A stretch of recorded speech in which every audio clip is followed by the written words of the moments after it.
Okay, I'll call the Committee of the Whole meeting for June 16th, 2020 to order. First order of business on the agenda is roll call. Miller? Here. Sato? Here. Beck? Here. Knopf? Here. Transit? Here. Barron?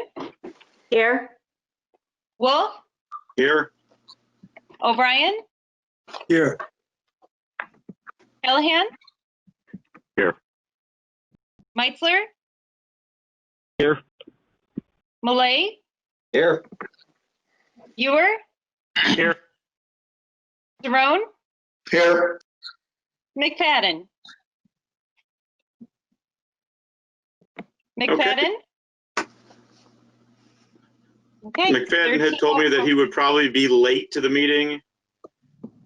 So we'll go ahead and start. We have 13 of the 14 aldermen. Second up is a reminder to please speak directly into your microphone or headset or whatever you're using tonight so we can get this recorded. And number 3 on the agenda tonight is approval of the minutes for May 26, 2020. Does anybody have any comments, corrections, notes, anything on it? If not, can I get a motion for approval? So moved, Knopf. Second, Rosato. Motion by Knopf, second by Rosato. Roll call, please. Sure. Let's see. Knopf? Aye. Transit? Aye. Barron? Aye. Wolf? Aye. O'Brien? Aye. Callahan? Aye. Meitzler? Aye. Millay? Aye. Ewer? Aye. Throne? Aye. McFadden? Absent? Miller? Aye. Rosato? Aye. And Beck? Aye. 13 Okay. 13-0. All right, thank you. Just for a reminder, Jenny, all of our votes have to be roll call now. That's a change that was made last week. Oh, great. Thank you. Okay. Next up would be items to be removed, added, or changed. Does anybody have anything for tonight? Okay, hearing none. Move on to matters from the public. Do we have anybody from the public this evening? We do have people. I don't see any hands raised, and I have not gotten any emails at this point. Okay. And then if there is nothing from the public, then we'll move on to the consent agenda. Alderman Chanzit.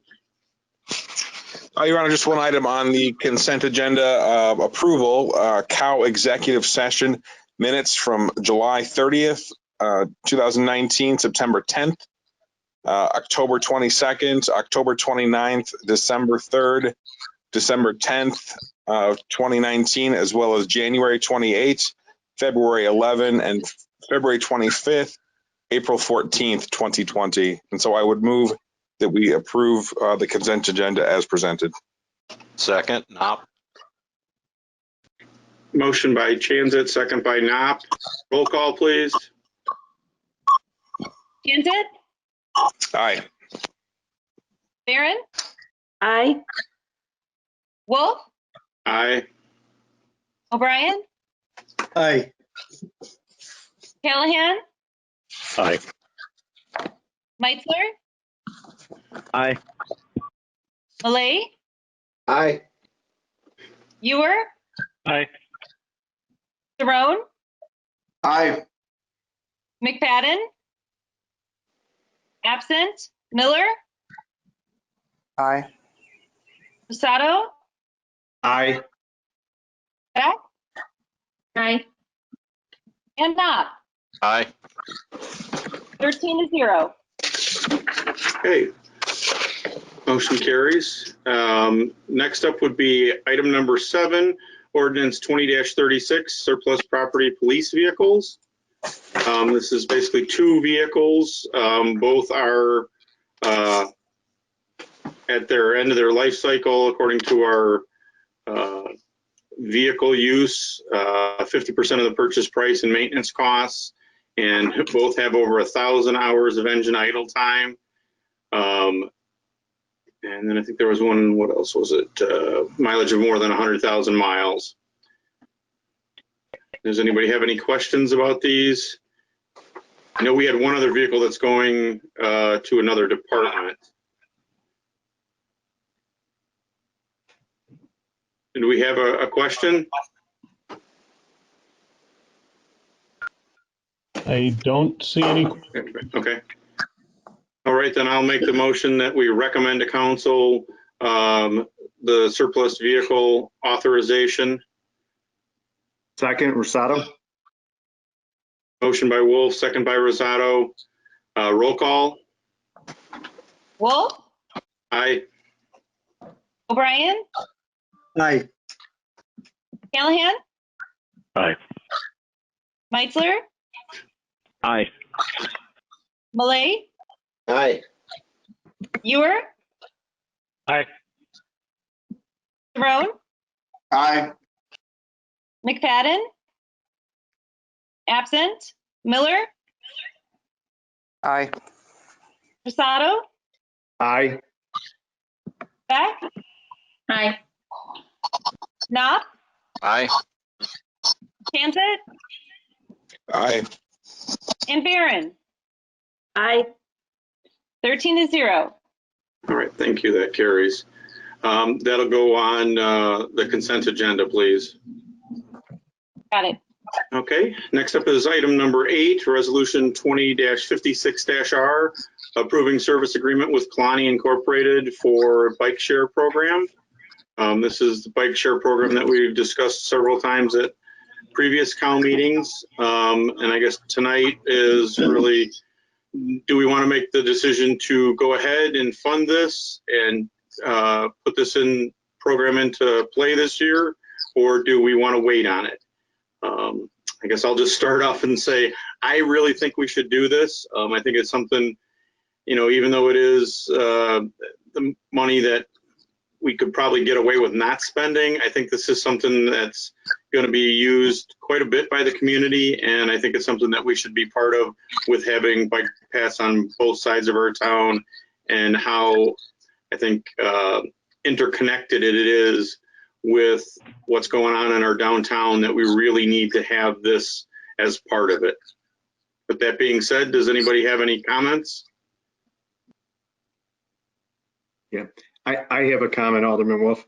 Okay, go ahead. So according to the contract, then we'd pay $13,000 now and then $30,000 on April 1st.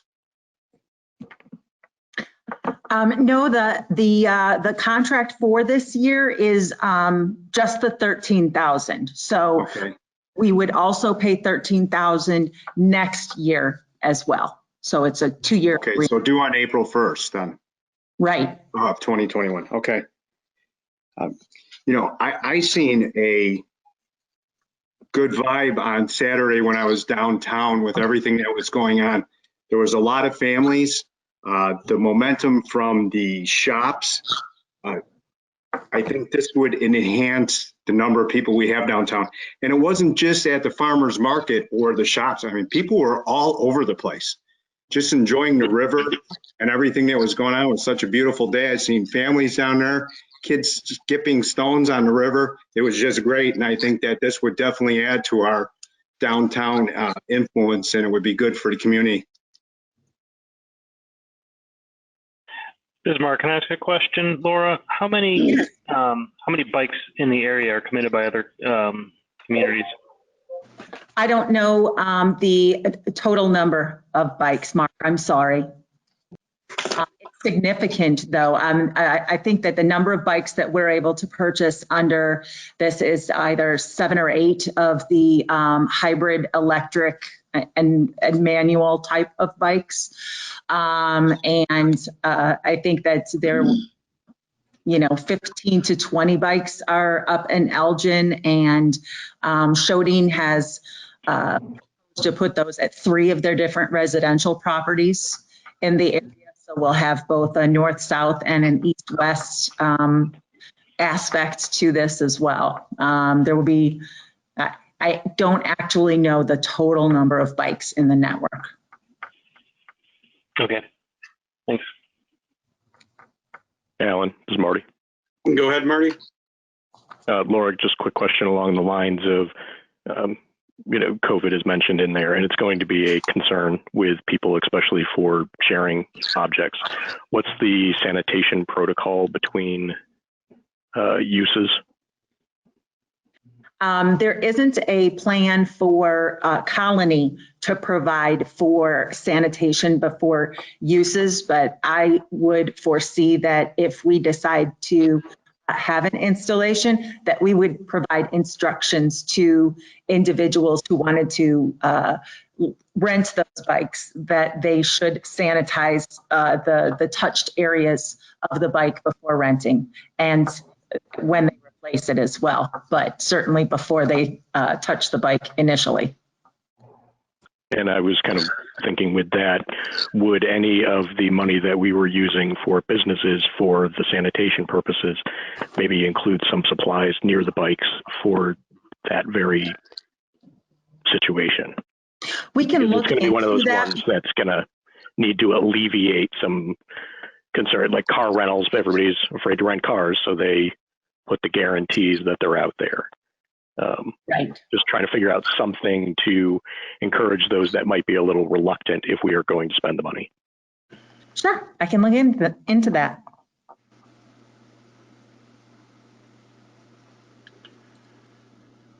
Okay, anybody else have any questions or comments? Does anybody from the public have any comments? I do not see anybody raising their hands. Okay. I guess with that, I will make the motion that we recommend to council resolution 20-56-R approving a service agreement with Kalani Incorporated for the bike sharing program. Second, Beck. Motion by Wolf, second by Beck. Roll call, please. Wolf, Aye. O'Brien, Aye. Callahan. Aye. Meitzler.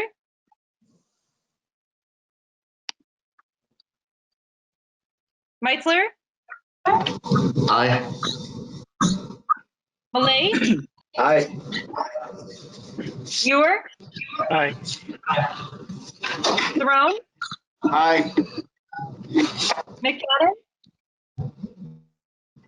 McFadden. Absent. Miller, Aye. Rosado, Aye. Beck, Aye. Knopf, Aye. Hanson, Aye. and Barron. Aye. Motion carried 13-0. Okay, I think I'd like to leave that on the regular agenda so we can talk about that during the next council meeting. I think that's something Sure. we should publicize. All right, next up would be item number 9, resolution 20-83-R, approval for exception to the city employee handbook policy regarding maximum carryover hours. Alderman Chanzit? Yes, 1 second.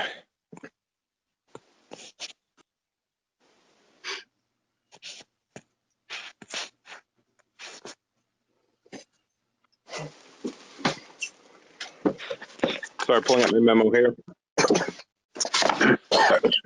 So we got a memo from Wendy regarding changes with vacation policy. Basically, with the pandemic that's happened, people have had not been able to take vacation time, or due to staffing needs of departments, people have had to work during times that they would have normally taken vacation.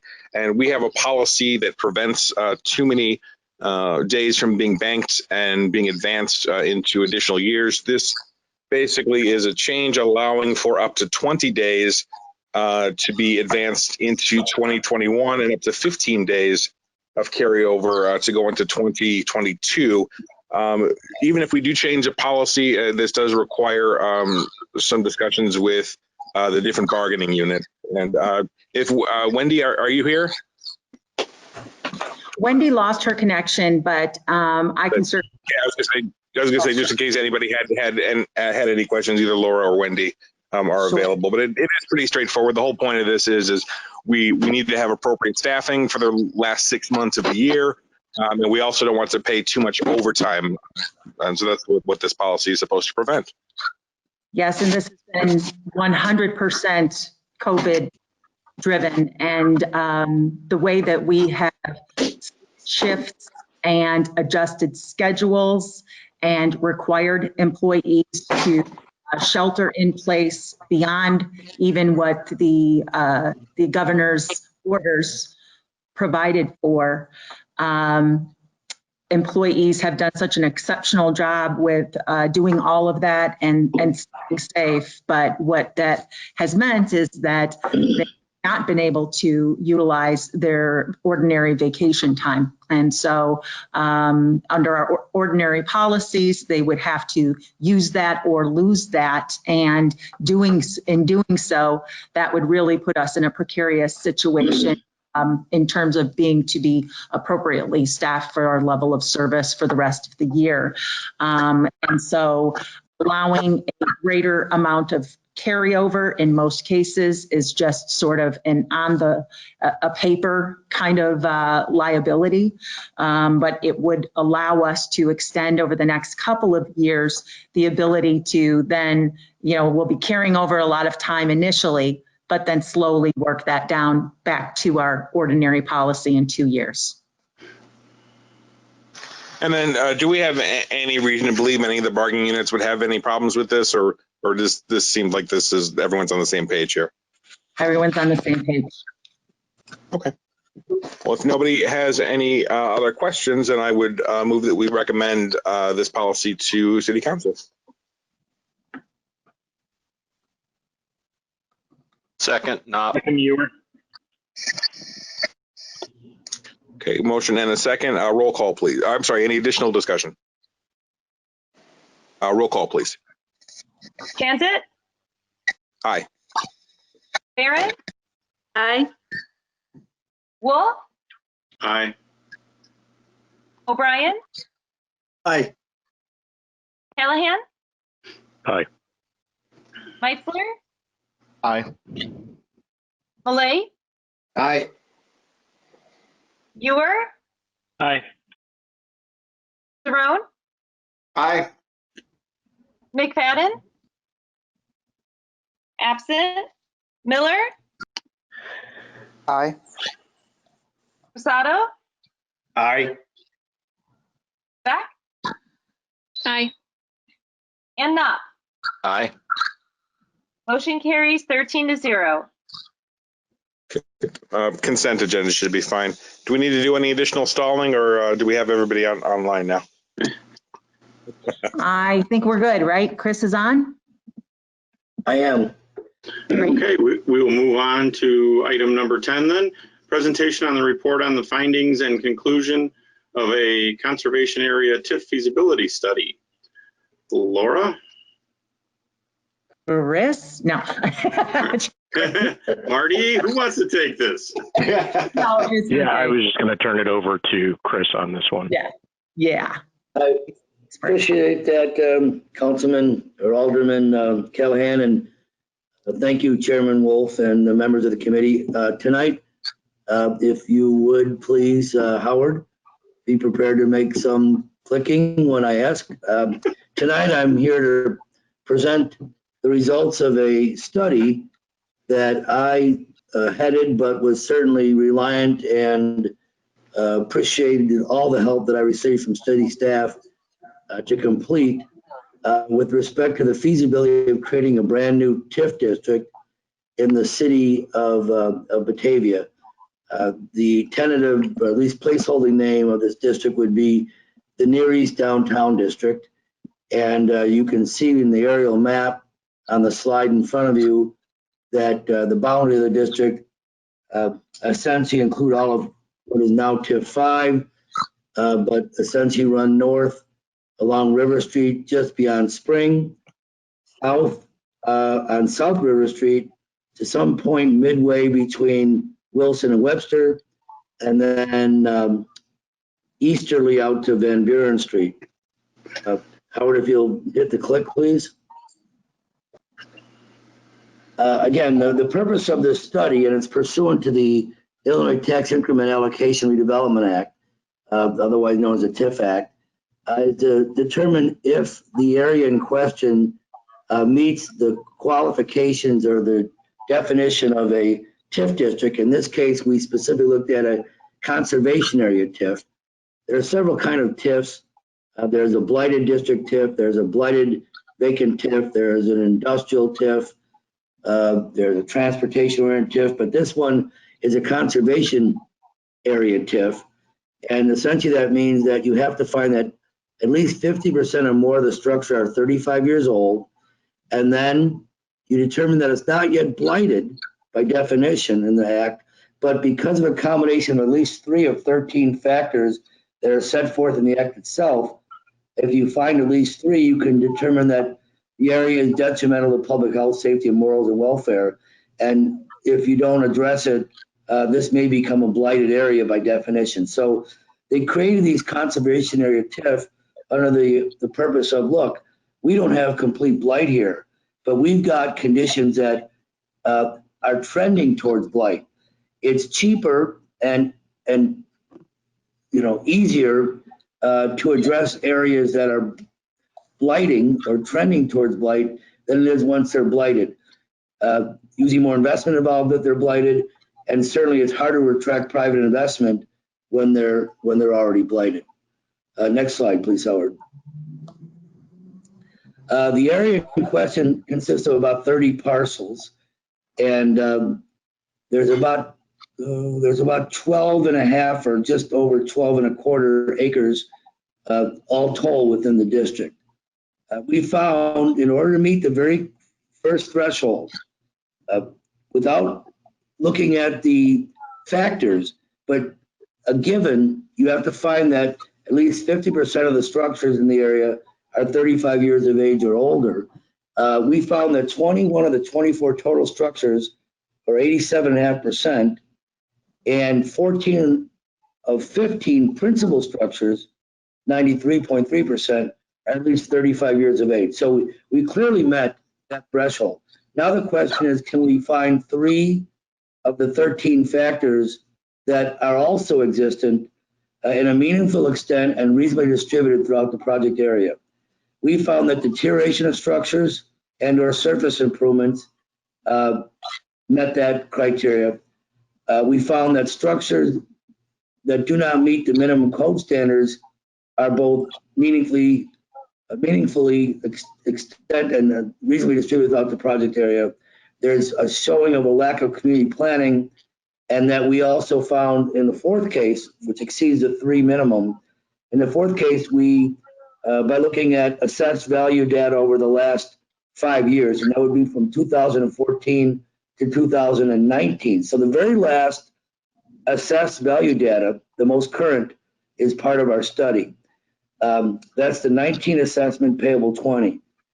And we found that in that case, we met the 3 of the last 5 years that showed a decline.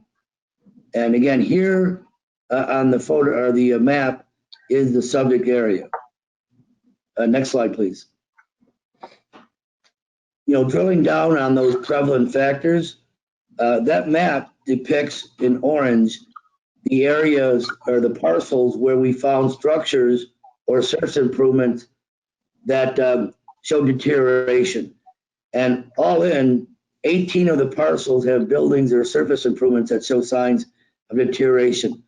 By the way, the hash mark shows properties that are vacant. So you wouldn't find a building, and with the exception of, say, parcel number 8, which you see off of State Street, and to some extent, parcel number 26, which you see at the southeast corner of Wilson and Washington, that's the old Marathon, where in the case of the State Street piece, the gravel lot, which doesn't meet code, but also is substantially deteriorated, meets this factor, as well as in the 208 East Wilson, the former Marathon, along the public rights of way, sidewalk, curb, where there were driveways, there's quite a bit of deterioration. So in our assessment, that this factor is depicted throughout the area in a meaningful extent and distributed fairly reasonably well throughout the district in question. Next slide, please. Howard. Thank you. Did we go past the slide? Could you go back? I'm sorry. Did we go past, yeah, structural development code, thank you. So this is the second factor we found of the 3 required, that the existing structures that are out there, a substantial number of them are on parcels that within the district, proposed district, that do not meet minimum code standards. So in other words, if the buildings that are out there are there code violations in record? And in many cases there are. Where there's not a record, we physically, through field observations, took photographs and noted where these buildings and their component parts, doors, windows, gutters, downspouts, roofs, do not meet the code standards. Some cases it had to do with zoning standards. We found that a number of buildings didn't meet setback standards. So that's a critical finding, because if the building were to burn down, the real value of the building, right? If it were to be destroyed more than 50%, it couldn't be rebuilt in the same location because it's outside of, or it's in contravention of the setback requirements. So that's a problem with respect to the value of the land. And that's one of the factors that's in the TIF Act. Next one, please, Howard. This next factor is a little nebulous, lack of community planning. First of all, the whole area developed, for the most part, with the exception of our parking lots, basically, the whole area developed before there was even an adopted community plan. So the project area didn't benefit from the guidance of a community plan. So it was just kind of developed, in many cases around the turn of the 20th century, late 1800s, early 1900s. There was no plan. It was just developed as the private market wanted it to develop. But just so I can read this to you so you understand, as nebulous as it sounds, there actually are characteristics that are provided in the Act that guide the decision as to whether or not this fits that factor. So you'll have things like incompatible land use relationships, juxtapositions of buildings on a site, improper subdivisions, where larger parcels subdivided in a way that you wouldn't be able to subdivide under current standards. Some shapes and sizes of parcels would never meet contemporary development standards, and other additional evidence that there was a lack of community planning. We found that in 14 of the 30 parcels. And again, be advised that 6 of the parcels, and in some cases about 6.5, when you talk about the city's own parcels, they're essentially vacant. So, if you're looking at structures, you've got properties that are vacant, you subtract out those 6 parcels, and in the case of, some of these factors, you're talking about, 15, 16, 17 parcels thereabouts out of not 30 total parcels, but out of 24. So that's a predominance with respect to evaluating factors. Next slide, please, Howard. So a fourth factor we found, and it's always a good one to find, is that you look at equalized assessed values over time, and the 13th of the last of the 13 factors in the statute sets forth a finding that if there are, for 3 of the last 5 years where the information is available, if the project area has a decline in EAV, 3 of the last 5 years, that meets that factor. Or if you find that there may not be a decline in 3 of the last 5 years, but it has not kept pace with the balance of the community. So all the other parcels in the city of Batavia, minus the project area, how did those do with respect to EAV over this 5-year period? So if you don't find 3 of the 5 years in the project area itself declining, can you find 3 of the last 5 years that the area in question did not keep pace with the city? We didn't just meet one of those factors, we met both of them. And not just for 3 of the 5 like we did in the project area specifically, but 4 of the 5 with respect to the project area vis-a-vis the rest of the community. So we met that factor. And so now we have the threshold factor, the cut bait or move on factor, which is, do you have more than 50% of your structures of 35 years or older? We met that clearly above and beyond. But we also found 4, where it's only required 3 of the 13 factors that we now can define or classify the district as a conservation area, and therefore it's feasible to move forward with a TIF designation. Next slide, please. So what do we do from here? Well, the statute's very clear. In order to designate any kind of TIF, you have to write a redevelopment plan and project document. But we didn't feel that we wanted to do that, take the time and effort, unless we met the threshold for feasibility. We have. Next step now is to direct, CCH and Consulting under my current contract with the assistance of the, of the city's staff, which, by the way, again, includes, finance, admin, public works, community development, information services. I hope I'm not missing one, but it was a, substantial effort on the behalf of the staff to assist me in this feasibility study. And they, of course, will participate in writing up the redevelopment plan. So that's what we need to do next. That's probably a 4 to 6 week exercise. And then moving forward with that plan, we'll present it to council so you know what's in it. And then somewhere along the line, we need to adopt an inducement resolution, which basically authorizes the city to start expending money that can be reimbursed, including selling bonds or otherwise taking on debt obligation. We need to convene a joint review board, and that joint review board consists of all the affected taxing districts that are at play, that have jurisdiction over the parcels in question. Then we need, of course, to run a public hearing. So it'll be reviewed by the JRB, Joint Review Board. It'll be reviewed, that's the plan. And incidentally, the feasibility study is part of the plan. So the plan and the study will be reviewed by the JRB. It'll be reviewed pursuant to a public hearing process set forth in the statute.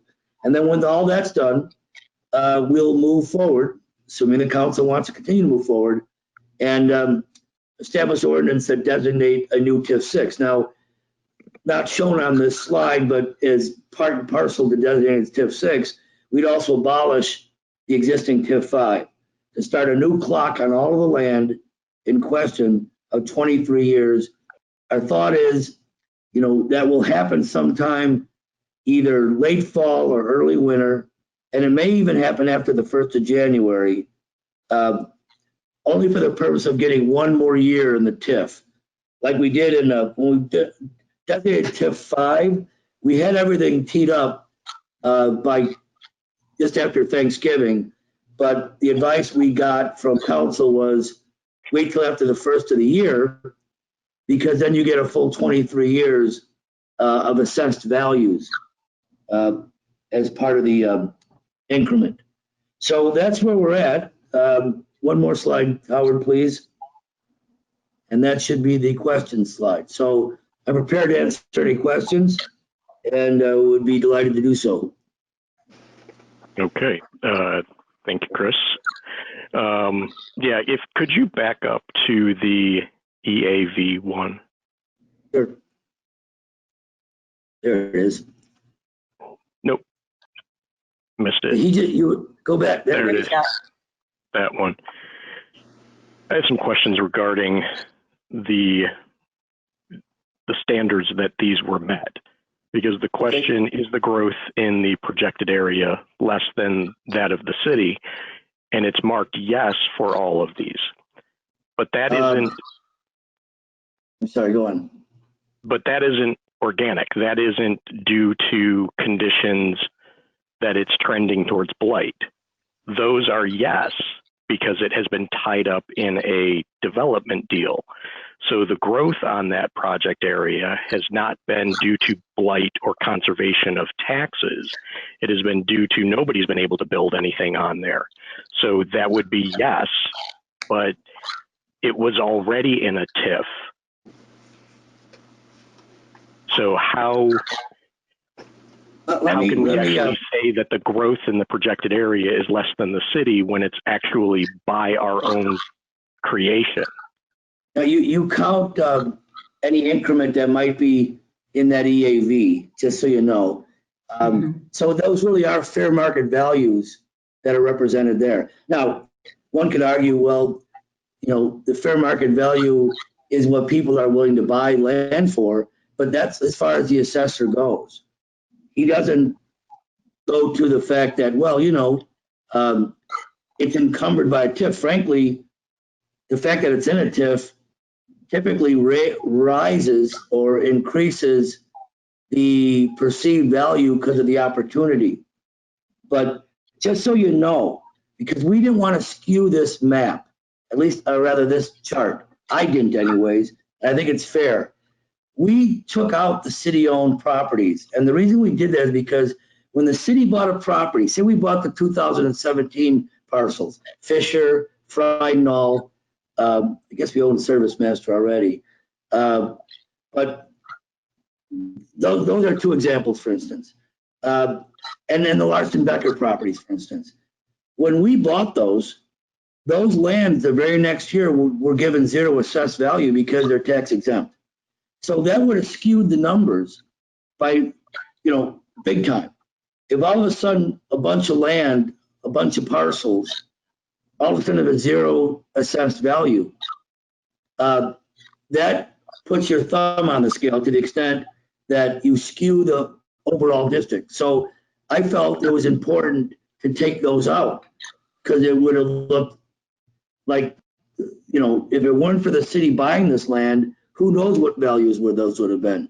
So just for your certainty, although they were declining, incidentally, before we bought them, and that was part of the study we did when we did TIF 5, right? They were not keeping up with the general area in terms of percent value increases or decreases. We took them out altogether for the 5-year experience because we just felt that if you look at it, the city caused these assessments to go to zero. That's going to skew the project area in total. And that didn't seem, you know, from the integrity of the research, it didn't seem right. So I feel confident that those numbers that reflect the district itself, you know, there was an increase from 16 to 15, right? But otherwise they showed declines. There was an increase from 18 to 19. In fact, essentially downtown wide, the assessor increased values by 4%, 104 all in. But for the 3 years out of the 5 that are shown, yes, that was a decrease in EAV, and that's after discounting the city's tax exempt and therefore zero assessed properties throughout the study.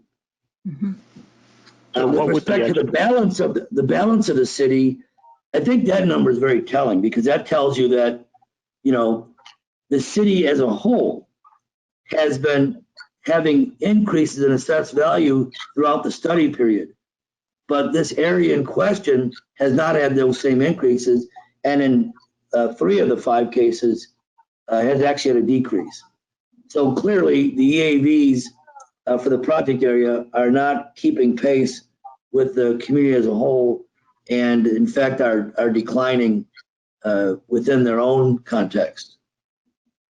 I mean, it's a So good that kinda question, goes- Marty, and I get it, but I hope I answered it. So, but that also kind of goes to the other areas that we're looking for another TIF to cure these conditions. Every single one of these parcels have been in a TIF except for 2, and yet they still remain. With TIF 1, with TIF 3, and then some of the parcels went from 1 and 3 into 5. And with five, you would not be able to just re-TIF the same TIF 5, because those buildings that were in 5 that would have made up the qualification for the 35-year, we've kind of re-gerrymandered into other areas, pulling those in to bring this additional area into the qualification of having 50% above the 35-year. Because this is, it kind of goes to my, I guess, general question. Are we looking at a TIF creation to be judged independently that these factors exist, with or without the development that is pending on it? Do we have to decide this regardless of a development? And I have a problem that I think we're doing all of this just for the development to come in to make that one work for all of these conditions to be met. Well, actually, the properties in question, TIF 5, those are the city-owned lands that were the former First Baptist Church, the existing parking structure and parking surface lot, Friednall, Service Master, and Fisher. Those properties are now either in a parking lot improvement or vacant. And then when you add the last parcel in TIF 5, which is the 206 East Wilson Street, that's also vacant. So those parcels, they would fall under different TIF classification. You look at that as what they call blighted but vacant. The condition there is that none of those parcels were in commercial agriculture within the last 5 years. So we wouldn't do that independently. But we thought as long as we're going to re-TIF, why not address other parcels that are in existing TIFs and add them onto this TIF to provide more lifetime for them to redevelop. TIF 1 obviously is on a short fuse. That expires in 2024. TIF 3 has till 39, but in either case, they haven't developed since it was adopted. So they do help, and they add to the conservation district definition because of their existing conditions. So the TIF 6 as proposed qualifies. If there's an underlying question as to whether or not we're creating TIF 6 just to help TIF 5, I mean, I guess that goes without saying, to the extent that it gives life on the TIF for more increment to do the TIF 5 single project we know about, One Washington Place. But that doesn't discount the fact that all the other 29 or 28 parcels are still, in the aggregate, make up a conservation area TIF. Well, I guess the question, though, would be, with those same factors, could an area that was TIFed then be skirted and you could TIF it, re-TIF it, no matter how many times? You don't have to go the statutory 23 years plus 12. You could wait till it was year 22, say the conditions are still met, and then just de-TIF it and then re-TIF another one, instead of getting the extension, or if the extension, as in this case, failed, now you're putting a TIF that went in for 22 years, you de-TIF it, and then you put another one in, and you've made that for an additional 23 years. Now that's 45 years of a TIF, which is clearly outside of what the intended purpose of the law was. Well, that's If that's a I could, I hypothetical that doesn't. That's a hypothetical that doesn't exist in this case, Marty. My point is that that would appear, and who knows what the TIF law is going to be. I'm just acting under current TIF statute, and there's nothing to preclude the city, if they have a finding that the proposed area meets the qualifications and definition of a conservation TIF, to create a new conservation TIF. There's nothing in the statute that disallows that. If they felt that someone would be shenanigan on this thing, they might have written it in. Now, the question is, they may alter the TIF statute over time. That's that who knows what's going to happen there. But, in the meantime, even if it was the 22nd year of a TIF, and believe me, I can give you a personal experience in the village of Deerfield, a project at the northwest corner of Waukegan and Deerfield Road, that ran almost completely through its 23 years, and they did a whole new TIF because they had a project that finally showed up. So it's not unprecedented, but that's not the case here. The TIF in question is only 3 years old. We just feel that the project that would be on 1 Washington Place can't be built. We looked at extension. We found that we can't build it without the extension. So the next viable course of action is, well, maybe what we can do is create a new TIF that also includes other properties and give them a longer fuse to redevelop. But you still had to study it to determine whether it was eligible or feasible to create the TIF. And by statute, we found that it is. Well, but that's when we were saying that's not what's happening here. All but 2 of these parcels have been either under TIF 1, TIF 3, or carved out of both of them to make TIF 5. So these areas, all of these parcels, but for 2, have been under a TIF since TIF 1 was created. I don't get your point, because I will tell you that we had properties that were part of TIF 1 and TIF 3 that hadn't been developed. So the city authorized and the state agreed to extending those TIFs to 35 years, right? So the fact that a property is in an existing TIF and doesn't develop within those 23 years or doesn't appear like it will, doesn't mean you can't re-up on a TIF. What we did instead in TIF 1 and TIF 3 is we extended those TIFs, and we tried that course. We couldn't get, traction on that. So we thought, well, there's an opportunity to de-TIF, re-TIF, which we did, by the way, we created TIF 5, you'll recall. Some of that was in TIF 1, some of that was in TIF 3. And there was nothing in the law that precluded that, and the council approved it. So what we're doing here is we're taking a portion of land that's in TIF 5, TIF 1, TIF 3, and then small amounts of land that are in neither or none of those 3 TIF districts, and now creating a whole new TIF, and it's judged on its own merit. That geography, those 30 parcels, 12.27 acres, is judged on, in the aggregate, doesn't meet the standards in the TIF Act, and we found that it does.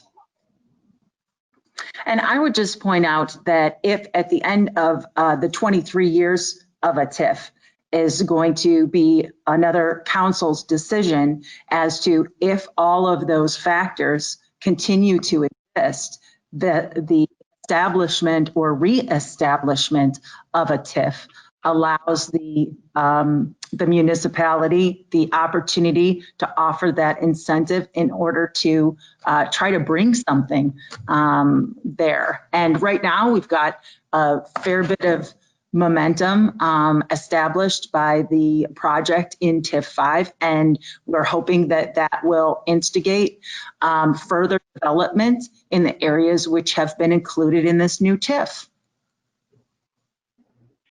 Marty, can I jump in for a minute? Yep, go ahead. I guess I know where Marty's going on this, and I'm concerned about the fact that look at some of these properties that have been in a TIF for a very long time, and that their taxes are, the money that would be going out to the different other taxing bodies is frozen from a couple decades, 3 decades ago at this point. And those taxing bodies agreed to these TIFs thinking 23 years. And then, yes, they agreed on the extension. But now we're going to say, you know what? Even if you say no, we're going to tack another 23 years onto these properties that have values frozen from decades ago. Well, and they're not getting their money. They need to be made whole. Is what I think is that if you need to cancel them and then let those taxing bodies get that money and then start back up, I feel more comfortable about that. Well, Mark, what it that's does, exactly though, what will is happen. taxes are locked in at the current rate today. So for Right. instance, Quonset hut, then what you're saying is we'll release what the property taxes that Quonset hut should be paying to the school district versus if there is redevelopment in the area, making the ability for that property to be developed in a way where much greater increment is going to exist. And the TIF 5 area is a perfect example that should that project be built, there would be $1 million of increment versus TIF 5 today produces $6,000. No, I understand that. I'm just talking about the stuff that has been frozen for 30 years. But what's Mark, been frozen? I want to speak to that because the law is exactly what you're talking about. All of the increment assessed value of the parcels that are being taken into a new TIF, the districts are going to get that. They're actually going to get a windfall by ending that TIF early. Now, it's not much because except for where there's actually been new private development that causes substantial increase in increment, they'll still get all of the market value increases in the assessed value. So what's going to happen on a parcel, let's give as an example, I want to say 112 Spring. At any rate, it's at the southeast corner of Spring and Wilson, or Spring and River. That property is in a TIF. Those incremental values, those assessed values and the resulting base tax, right? They're going to wait till that TIF expires before they get any of it. Under the new plan, if we create a new TIF, whatever that new value is now, which will be more, because it's increased. There's an increment on every parcel, essentially, except those that are vacant. There's been something of an increment since the TIF was established. Right now, that money is going into the fund. As of the new TIF, that money now is going to go to all the districts because we start the game all over again. Now we have a whole new base value. The base value will be established if we create this TIF in 2020, the new assessed value payable 21, that will then be frozen as a base. But all of the value increases, the incremental increases in assessed value and resulting tax for each district based on their rate, they are now going to get that. So that's the good news. It'll be something of a windfall a little early. Okay, Does that make sense? It does, and that's what I was hoping was going to happen out of it. So are we in a position with TIF 1 to just end that TIF right now completely, or is it only for these properties that we'd be moving in TIF 1, we've got some obligations still till 2024, and it's only a few years off. I would not recommend you abolish that TIF until it expires its full 35 years. TIF 3 has some time left, but just as a sidebar, ask anyone that's in my field or anyone that's been in municipal government, the state's existing TIF law remains the most powerful economic development tool for redevelopment under statute. So I don't see the reason why you'd voluntarily expire it unless all your obligations are paid off and you don't see any other potential redevelopment within it. Then No, you that's- could call the question. But I if we understand have, that we need to pay off our obligations. I just wasn't sure where we were at on those obligations at this point. I'm not sure if Walgreens is in TIF 1 or 3, I can't remember, but that's an example of where we still have some increment to help us out that's coming in, So that's a good question. I'm glad you asked it because I was able to clarify the new base value, and that if the taxing bodies come to you and say, what's this all about? You can tell them, I got good news, whatever the increment change has been, and there's $1 associated with it, you're now going to start getting that. You're now, next year, you'll start getting that annual TIF increment that you've been missing because the value is higher. Yeah, thank you. Next. Who's next? I have a list of questions. This is Joe. Go ahead, Joe. Chris, I appreciate the work you put into this, and in the short amount of time that we've had to dig into it. Some of these answers, given more time, I'd probably be able to dig and find on my own. But in the essence of time, I'm going to go ahead and throw these out there.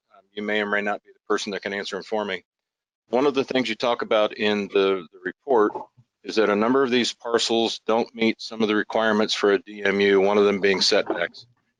You gave a good explanation here tonight that if there was a fire and the building was completely destroyed, they wouldn't be able to rebuild in the exact same location because of the setback requirements. Which came first, the building or the setback requirements?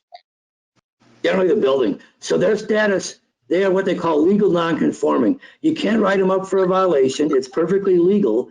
And if they get some de minimis or less than 50% of their value eliminated due to damage, they can rebuild no problem, right where it is.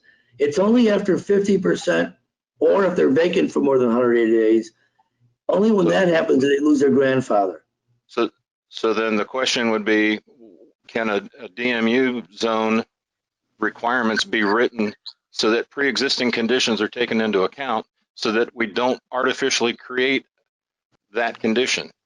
To me, the way the DMU was written, it ignored existing buildings and said, this is what it's going to be. Now let's hope they burn down so that when they build back up, they have to get back away from the street a little bit. And I know nobody had that intention. Nobody wanted to see Chris, let me jump into that. Yeah, Chris, let me jump into that one. That one is kind of a foundation of a zoning code. We set certain setbacks and certain designations and bulk regulations in that for every zoning district. So in this case, when we're looking at the properties that may not meet that, they are considered legal non-conforming because we created zoning sometime after these were built. And as long as they aren't damaged or destroyed more than 50% of their value, they could rebuild it. But if they go beyond that, or if they just tear it down and decide, like on the One Washington site, if we decided we wanted to rebuild certain buildings on there, like the church, we might not be able to build that because we can't meet the build to setback that's actually in the DMU district, which is kind of a reverse setback that's in our normal zoning districts, because usually we have a setback. In the case of the DMU district, it's a build to line, so you can't build further than 10 feet unless you get some variance, sort of like we did with Walgreens. Okay. And that's where, when you showed the photos of the parcels and you list the issues that each one of those parcels have that help meet the criteria for defining the conservative TIF, it seems like it's a bit nebulous in the way you got there. And it's through no fault of the property that it doesn't meet that setback requirement. We're going to go write setback requirements, and it seems that there's another solution to have those meet the setback requirements. And that would be something within the setback requirements that provide for pre-existing conditions. That was my first comment. And most of the parcels, when I went through and looked at the photographs, that was what I wrote on most of them, was which was first, the parcel or the requirements. Because if that was to happen, most of those parcels now would meet a DMU that accounted for them being there when the DMU requirements were written. When I understand that a TIF freeze, and this again is my quick understanding of what a TIF does, it freezes the property value today so that improvements can be made to that property that significantly improve it, and it gives the property owner a lengthy amount of time to recover their costs by not having their taxes go up as a result of the improvements they made. Is That's TIF actually not only- the, No, can I Okay. jump in? Because that's actually how it works. Their taxes still go up. It's just that the increase in the taxes go to the TIF fund. You know, that when you suggest that, and this is complicated, so I please don't let me gloss it over. I want to make sure it's understood, because 95% of the people say when I talk to them that, oh, geez, I'm in a TIF, my taxes are going to go up. And what I tell them is, which is the truth, your taxes might go up if you improve your property because your property has more value.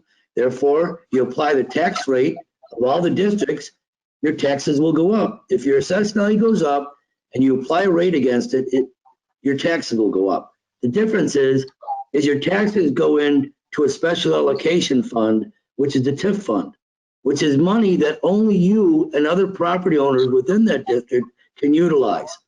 So the presupposition that someone is being penalized because, let's use nonconformity as an example, it's not their fault that the city created a new zoning code that now puts them in a legal nonconforming status.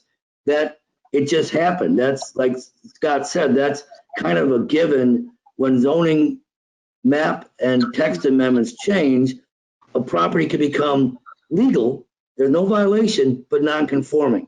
And then, as he discussed and I discussed, that puts you in a situation where you can't rebuild or you can't exacerbate the non-conformity. But that doesn't penalize the property owner. What it does is it makes, in a TIF scenario, it makes some of his costs for whatever he wants to do and remodel, redevelop, rehab, anything in an improvement that's an eligible cost under TIF, he now has access to that fund that he's putting in. Without that fund, he doesn't have access to that money. That money goes to the schools, to the fire, to the park district, to the forest preserve, to the county, to the township. All that money is part of their costs, or rather their expenses. That money is gone from the property owner.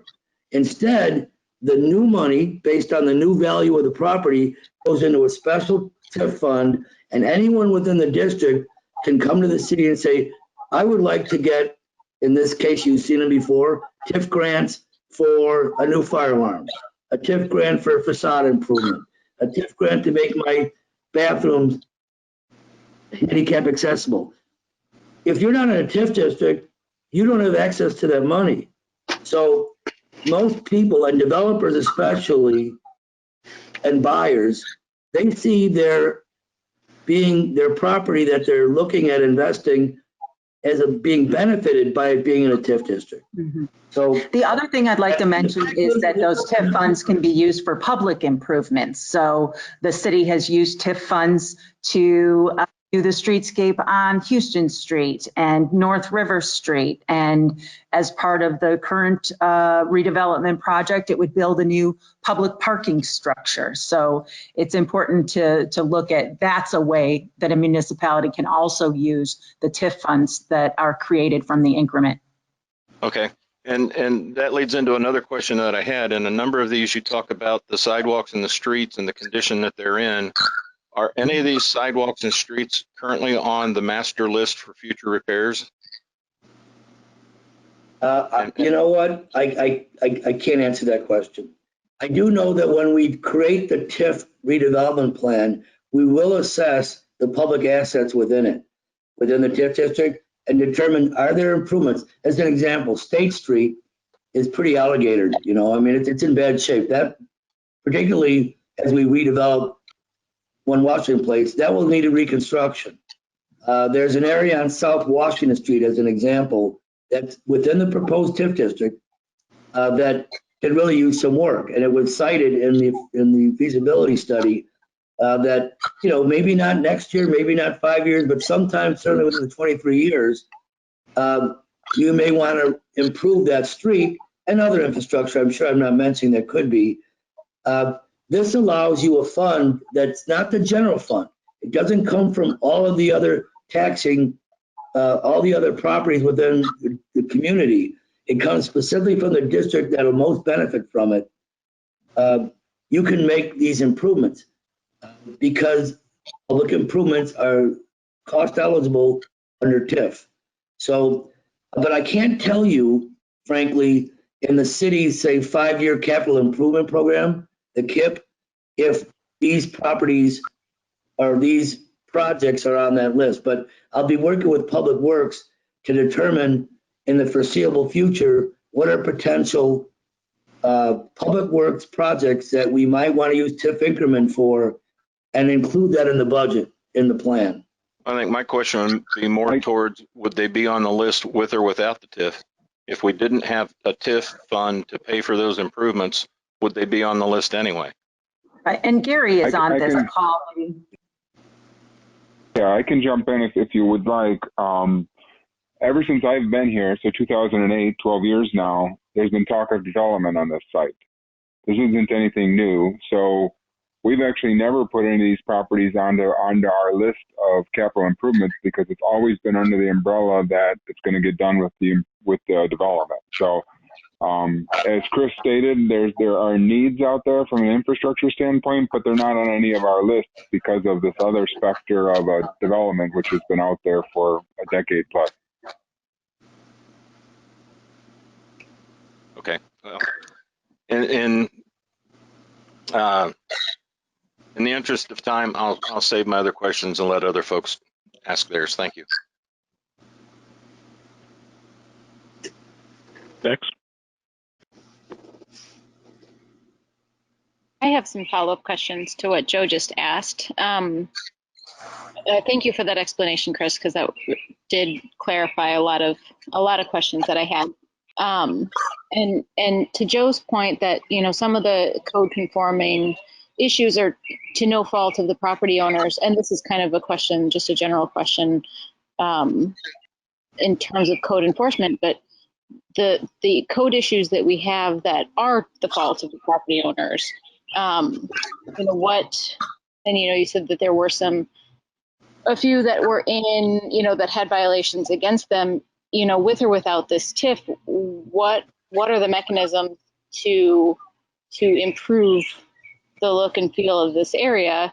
And then kind of along those same lines, if the Shodine project does go through and we use the TIF funds to fund this parking garage, you know, are there anticipated funds left over? Will it have to be somebody that comes with a big project that says, I want to borrow money and be paid back by the increment that I create with my improvements? Is there going to be a fund for just facade improvements and, you know, money left over for those types of things? Because I know that's a big chunk of money that's already being out there. So adding in these other properties doesn't really do anything because there won't be any money for them anyway.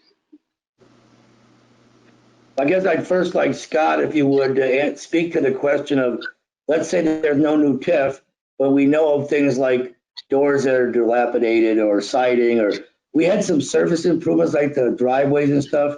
And I know Scott's got an active team with Rhonda looking at these things. So Scott, you know, it's not like we're not going to do anything one way or the other. We try to enforce our property maintenance codes. And right, Scott, I mean, I don't mean to put words in your mouth.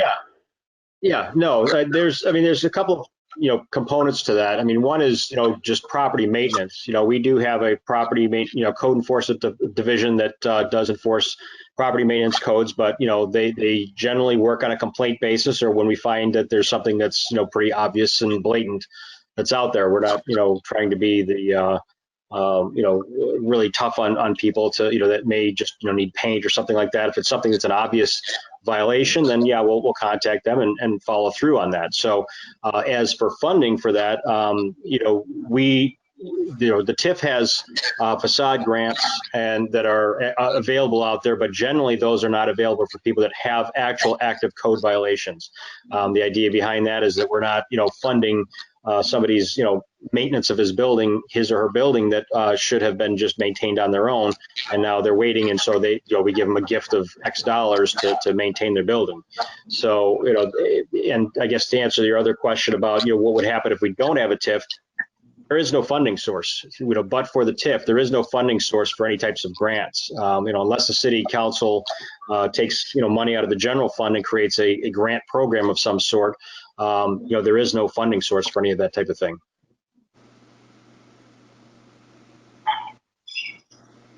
Do we anticipate? Yeah, Abby, if I can jump in just for a sec. One Washington Place is very unique, okay? There's no question about that. We're throwing a lot of money and we're issuing debt in order to do so we can build a parking garage, but also to see a $50 million project be realized. So there's going to be all kinds of increment. That increment is going to be spent towards reimbursing for eligible costs, probably throughout the TIF. But it'll generate other project activity, no question about it. That said, as a general rule, when you have projects within a TIF, you look at percentages with respect to, okay, let's say we look at 3 different parcels that will redevelop, and they'll redevelop and it'll total $3 million in new tax increment over the course of, say, 20 years, right? Well, they may come to us, say these 3 parcels in total, and say, I'd like $3 million. I'm going to generate $3 million. I'd like $3 million to help my project. Well, most cities don't do that. They give, first of all, you got to prove up exactly what you need in order to make a reasonable return. And it's not everything, because we realize that their improvement cost is the cost of doing business. So some of that is an investment that they will realize revenue from. So why should the city completely pay it if there's no public asset to it, as opposed to a garage, for instance? So the delta, the difference between what we anticipate in new EAV and resulting taxes versus what they're going to get if they need help and can prove it up, is always a substantial number. That's what adds to the TIF fund. That's what helps us pay to incentivize development. It helps us to create the stage for new development, in this case, public assets. So we anticipate, above and beyond OWP, One Washington Place rather, we anticipate that we're going to be getting EAV increases over time just by market value changes. Let's say the market goes up 2 or 3%, or even 1 or 2%. We're going to be getting new EAV that will go directly into the TIF fund. And that can be used for any number of eligible costs, whether it be to reimburse a private property owner for improvements to their building, or whether it be to assist in the cost of public improvements within the TIF. So we don't think this is a net zero plan. The plan is to build up reserves so we can meet a private development incentive when asked, but also can make improvements to the district that's otherwise falling behind. I mean, it's an older part of town. That's what happens. That's why we reconstruct a Houston Street, or the lighting downtown. Older parts of town depreciate, and you need to improve them. And the TIF Act allows you to use TIF money to do that. Okay. One more question. I have this random note in my notebook that doesn't make any sense, but you said something about vacant for 180 days. Will you explain to me what my own note meant? What did you say about properties? Something about their status changing. Scott, you might want Chris, to let me jump in on that. Let me jump in on that. Yeah, the 180 days is more for non-conforming uses rather than non-conforming buildings. So if you have, let's say, a massage facility or something like that, is a conditional use now, and it's in their downtown district, and then they decide they're going to stop operating. If they stop operating for 180 days, they can't reestablish that unless they go through the conditional use process. It doesn't involve buildings itself. The buildings become non-conforming, based on their location and their status of reconstruction. That does not apply to a vacancy of a building itself. Okay, thank you. Anyone else? Marty? Alan, go ahead. I guess I look at this and I think when we first did the TIF 5, I wanted the area to be bigger because I look at the map that's in front of me right now and there's a lot of green space. There's a lot of open space that has nothing on it in that area. And with the TIF being expanded into those places and one major anchor project right in the middle of it, I think it to me lends right for development on those other open areas. And if one's a $4 or $5 million building that goes up on one corner, or another street a block over, and this TIF will reap the benefit from that by the increment going into that TIF, then that's an incentive for somebody else to buy the the lots along North River Street up at Spring Street and put a building in there, knowing that there's a TIF there and that there is money available to help incentivize them to do something on that property, or the corner at Washington and Wilson Street. I mean, even where the the boardwalk shops are, I don't want to have to move them, but if somebody comes in and wants to buy that property and put up a $4 or $5 million building, I think we'll figure out where we could move them to. So I look at this as a real benefit for our downtown. I mean, I've always thought that when Washington Place being built on that corner would be, the start of things happening on that side of town.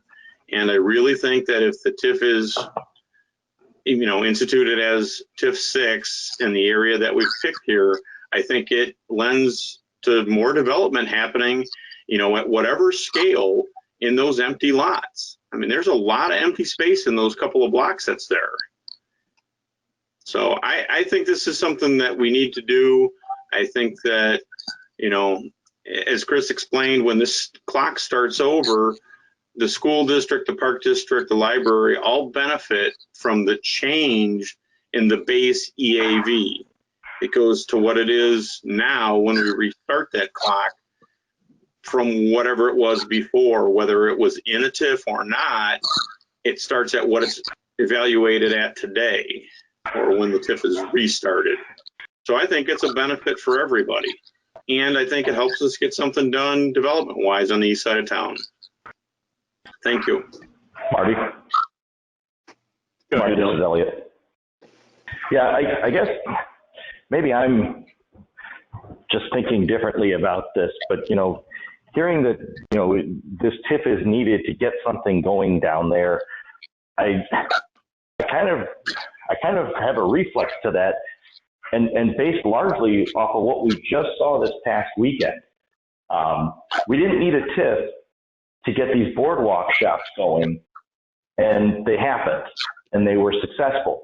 And this past weekend, we saw more people, not just at those boardwalk shops, not just at the farmers market, but as somebody, who was just in front of us last night talking about this, the business owners all around town were buzzing about how many people were in our downtown. We didn't need a TIF for that. We didn't need a major redevelopment project for that. We didn't need an enormous parking structure and an enormous, a condominium and apartment building for that. It happened, and it was proven to be a success. Now, I'll grant it was the first week on the boardwalk shops, and absolutely, I'd like to see a couple more successful weekends of nonstop, pedestrian traffic coming through, especially with the summer.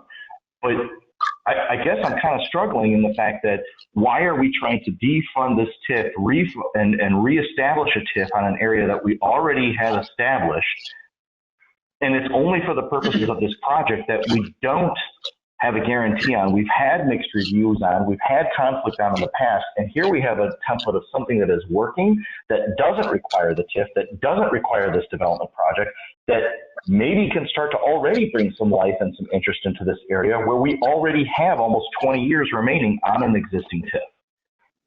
So if I could just chime in, the boardwalk shops are wonderful, but they would not have happened but for the $100,000 that the city contributed to their being built. So that is an example of the city providing a grant that allowed those to be built. So if you look at the size of that grant in comparison to the value of that project, and then you're looking at a $50 million project and the incentive that we are providing there, I think that it is scalable. So showing the $100,000 investment that's made there, by creating a TIF, it allows a city to use that increment in order to incentivize a project of that magnitude. We can continue to do, small projects like that to, increase the economic vitality of our downtown. But imagine what having 200 residential units will do in terms of inspiring people to open new businesses in our downtown. I saw well over 200 apartments worth of people come into downtown and pay for things and generate a sales tax as opposed to a property tax. And I would like to see that continue to grow, and successful business is going to beget successful business. And so to me, we may have just found our model in truly not the intended location or direction. We may have just found a perfectly working model that we may want to grab onto that doesn't require all of this TIF and reestablishing and redevelopment. Again, just the way I'm thinking of it. So, Elliot, I just want to echo kind of the points that you were saying on that.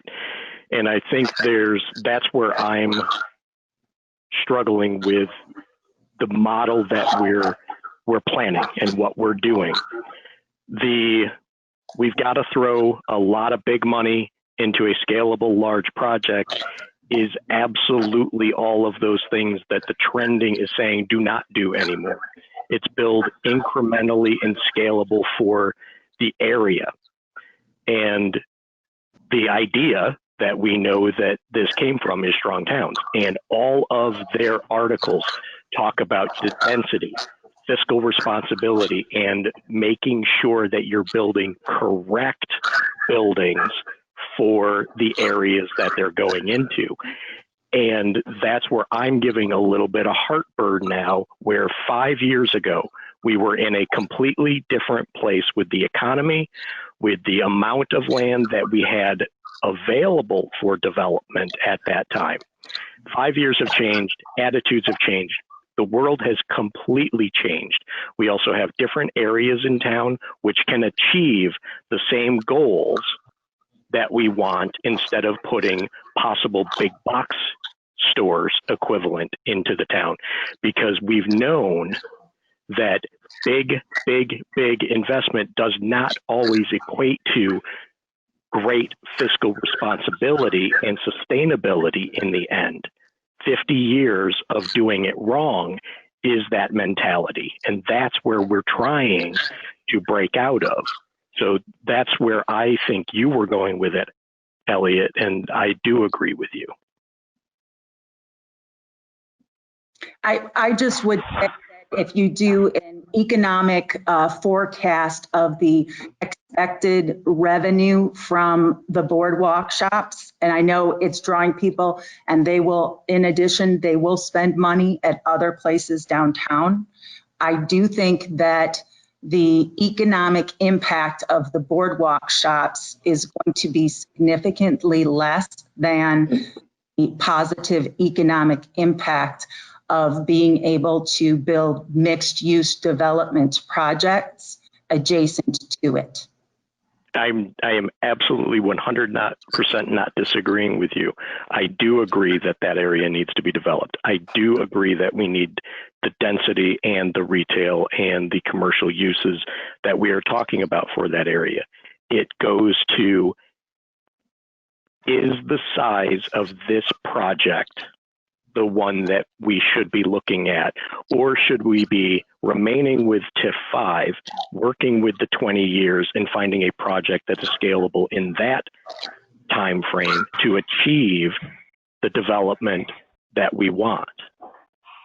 Well, I guess it just depends And I- whether you think that, and I think that what Alan was saying is that if you only want to look at the small area where TIF 5 currently exists, you can just look at that.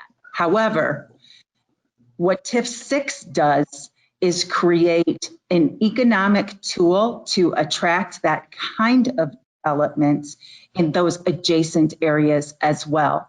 So by not moving forward with creating TIF 6, we're just removing a tool for the city's economic development in order to incentivize that type of development to occur. But we have TIF 5 for 20 years left. Right, and we've got 4 years on that TIF 1 area, and we've got until 2030, 19 years in TIF 3. So what we're suggesting here today is that it would be better to have 23 years for that contiguous area. For this development that is. For all of the properties within that development. We bought Larson Becker in order for that to be a future development area. And so the east side of North River Street is included in this. And then also there are the other areas that have been included. Now that this project is here, we fully expect that some other type of development can happen in that area as well. Marty, if I could speak to one point, and I want to make sure we're on the same sheet of music, because I couldn't agree with you more that the trend is not to build 30, 40,000 square foot big boxes of commercial space. That ain't happening. Retail is not that way. We're overbuilt in the United States in retail space like no other country in the world. That's just because commercial developers followed rooftops, and rooftops expanded like nobody's business, in the last 20 years. And, commercial corridors were 200, 300, 400,000 square foot shopping centers. We don't need that much retail. No one knew it, or at least no one that was cutting checks for millions and millions of dollars to build these buildings could realize it. But we're not talking about that kind of project. Whatever the trends may be, they are consistently infill and residential in the downtown districts. That is a trend that is happening. And if you don't believe me, ask banks that are financing it. So I believe to compare, it's not a genuine comparison when you say, look, everywhere you read says, don't build big boxes anymore. We're not doing that. Frankly, we've had to pull teeth from the developer to include even 10,000 square foot of retail. Our research showed that downtown mixed use projects the financials tend to be dragged down in many cases by the requirement for retail in the buildings. But we stuck to that. The developer's going to build it, but that was not his pro forma in his best case scenarios. Because what people will rent and what developments are successful when created are densities in a downtown district. The offshoot to that is the existing retail space that otherwise might sit vacant or at least undervalued and not be profitable. They will be sustained because you're bringing in consumers within walking distance. So, I'm not worried about this being too big, the one Washington Place. And in fact, assuming we move ahead with this redevelopment plan that's part of the designation, you will see us call for mixed use as opposed to shopping centers, that are difficult to fill. You'll see us look at residential components above street level in the buildings that are prospective redevelopments in this 20 or 12 point some odd acre project site. So I agree with you. The trend is don't be big, don't overbuild when it comes to retail and service even. But incorporate it where you can. But again, focus in on bringing more people downtown, and that's a 24-hour population. The last comment may be redundant, but I didn't see the private sector step up and build the boardwalk shops. So, you know, it's to say, boy, what a bonanza, and it's been good. I had a conversation with the guy that owns the bookstore just yesterday, day before yesterday. He was amazed by how much foot traffic was generated at those boardwalk shops. I mean, I was so happy to hear it. But, you know, as much help as Bob Hanson was in creating those, as much help as Main Street was in creating those, they didn't fund them. You know, but for the city's funding, that wouldn't have happened, in my opinion. Certainly no one offered up the idea before we did. And kudos to you. You're the guy who brought it to the table. So you got to incentivize these projects. And again, the tool to incentivize downtown project redevelopment is through TIF.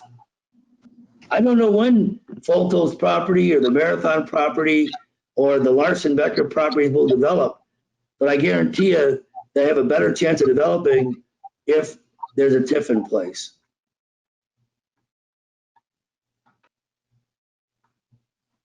This is Nick. Can I jump in? Go ahead, Nick. I just want to clarify something, because we're talking about a TIF extension, but this does not necessarily mean we are giving the go-ahead on a Shodine project. Right. That is, and it's not a TIF extension, it's a re-TIF. Well, re-TIF, right. Because the extension failed, but what is so I'm, you know, if I separate them, I'm okay. But I do have one question just to support that belief. What is the cost from today to the re-TIF to the city versus keeping it as is, barring opportunity costs and whatnot? But to re-TIF, what is the actual cost to the city right now, moving forward? Chris Aston's contract.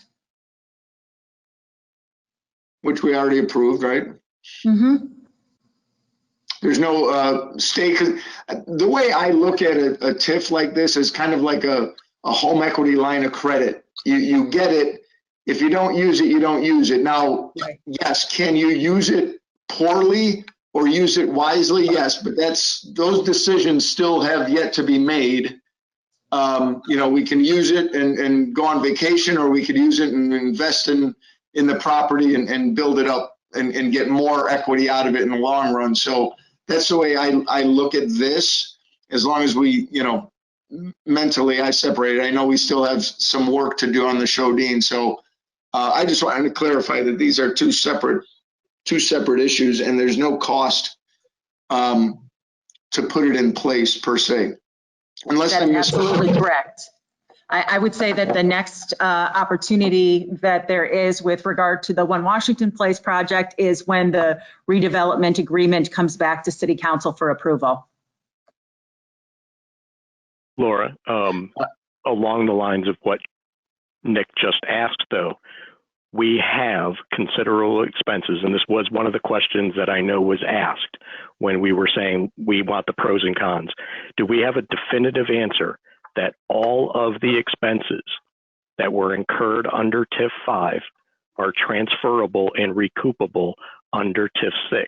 Because that goes to the essence of what Nick is saying. Are there actual costs? Yes, because if we go from 5 to 6 and that $1 million, $2 million is not recoupable under 6, then yes, that is a huge real cost to the city, not to Shodine, not to anybody else that's a parcel member here. That is to us.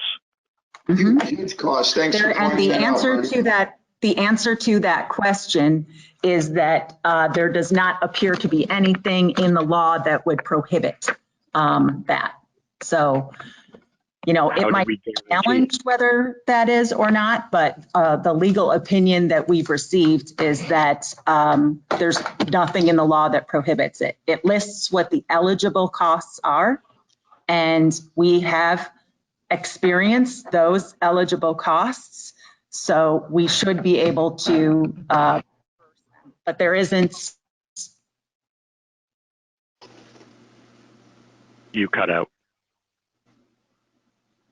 Laura? Laura's screen locked. Yeah. Well, the eligible costs, Marty, you're referring to and that Laura's discussing are still all within the proposed TIF district.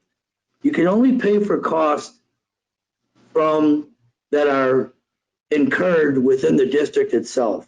So TIF 6 will include all the properties that are also in TIF 5. So our legal counsel has indicated he finds nothing in the law that precludes us from recapturing or reimbursing ourselves for those TIF costs.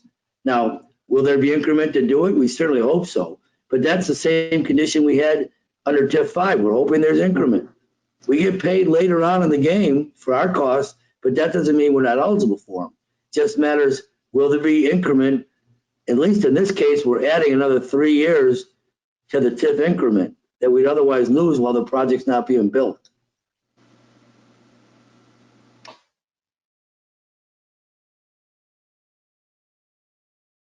Is everybody on mute or is everyone just turning me off? Nick, are you have anything else? No, that's what I wanted to ensure there and clarify. So I'm good. Thank you. All right. Marty? Yep, go ahead. I think it's a good point here to make, that we would like to be reimbursed for the money that we've already laid out in the work that was done in TIF 5. If we do not build that, or a project of substantial enough increment increase, we will never be paid back for that. And I look at, if we go to TIF 6, there's a lot more area and a lot more place to create increment that could be used to pay the city back.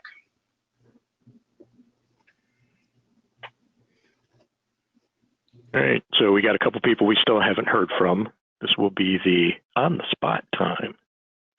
Mike? Yeah, I'll chime in on this. I think too, what Nick said, that there's, to separate the issues is a fact. There's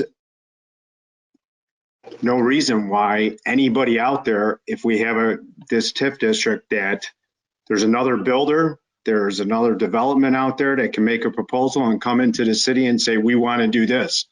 I don't think we're keying in just on the Shodine project. So I think we have to keep an open mind of what we're actually doing with the creation of this new TIF. So would you be saying we would be throwing it out for another RFP? Well, we could do that, but there's been no development. I mean, everybody that knows that this is going on, there's been nobody that's come to the table that says, hey, we would like to do this. Maybe with the new TIF district there would. I don't know. We do have a current redevelopment agreement with Shodine.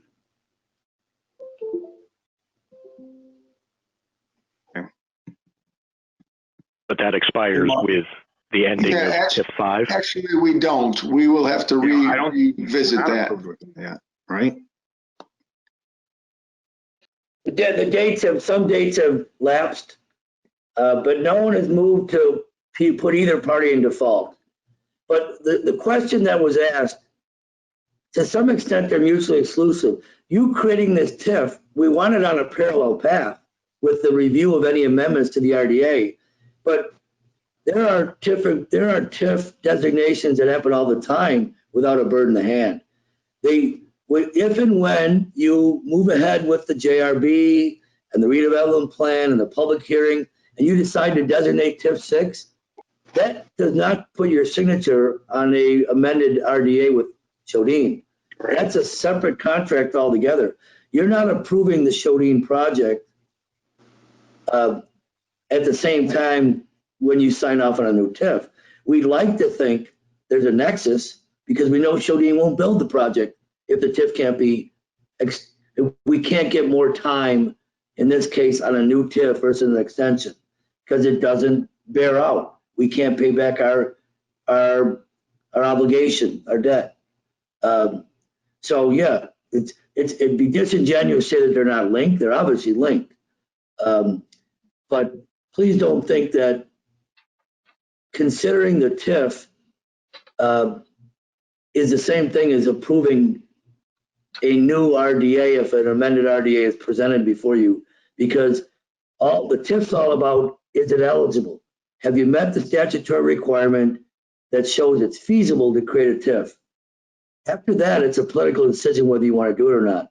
But obviously, it's an economic decision too. You know, you can't take the economics out of it. Not only is it eligible, in our view, based on our feasibility study, but is it necessary, but for a TIF, is it necessary to create a TIF in order to cause the redevelopment of an area that by our own records indicate is trending towards blight? That's what you want to avoid. Again, the further it goes towards blight, it tends to snowball. Assessments continue to go down, property owners stop investing, which makes their tenant spaces less desirable, on and on and on. This is a proactive attempt to create an opportunity to incentivize redevelopment in an area. I think we've shown by our findings and conclusion in the feasibility report that it's eligible for TIF creation or a conservation TIF. But again, that is not the same thing as saying, oh, by the way, you've also got to approve the RDA amendment. It is true, though, that if we don't get a new TIF, we've already tried the extension, there's not enough time on the existing TIF to ever make the increment to pay back our debt. So Marty? Go ahead, Mike. So, and I can appreciate everyone's point, you know, and definitely it is true that the RDA with Shodine is not tied with the DTIF RETIF, two separate entities. But I just want to make everyone aware that, you know, Alan can attest to this. I mean, who's ever been here, Marty, you've been here 7, 8 years now, right? 9 years. We've been trying to do something with this property since before I got on the council. I mean, Alan, how long have we been trying to do something with this property? The entire time I've been on the city council. It's not like there's somebody knocking on the door saying, if Shodine doesn't do it, I'll do it. So we need to be aware, you know, we just don't want to kick Shodine to the side of the road.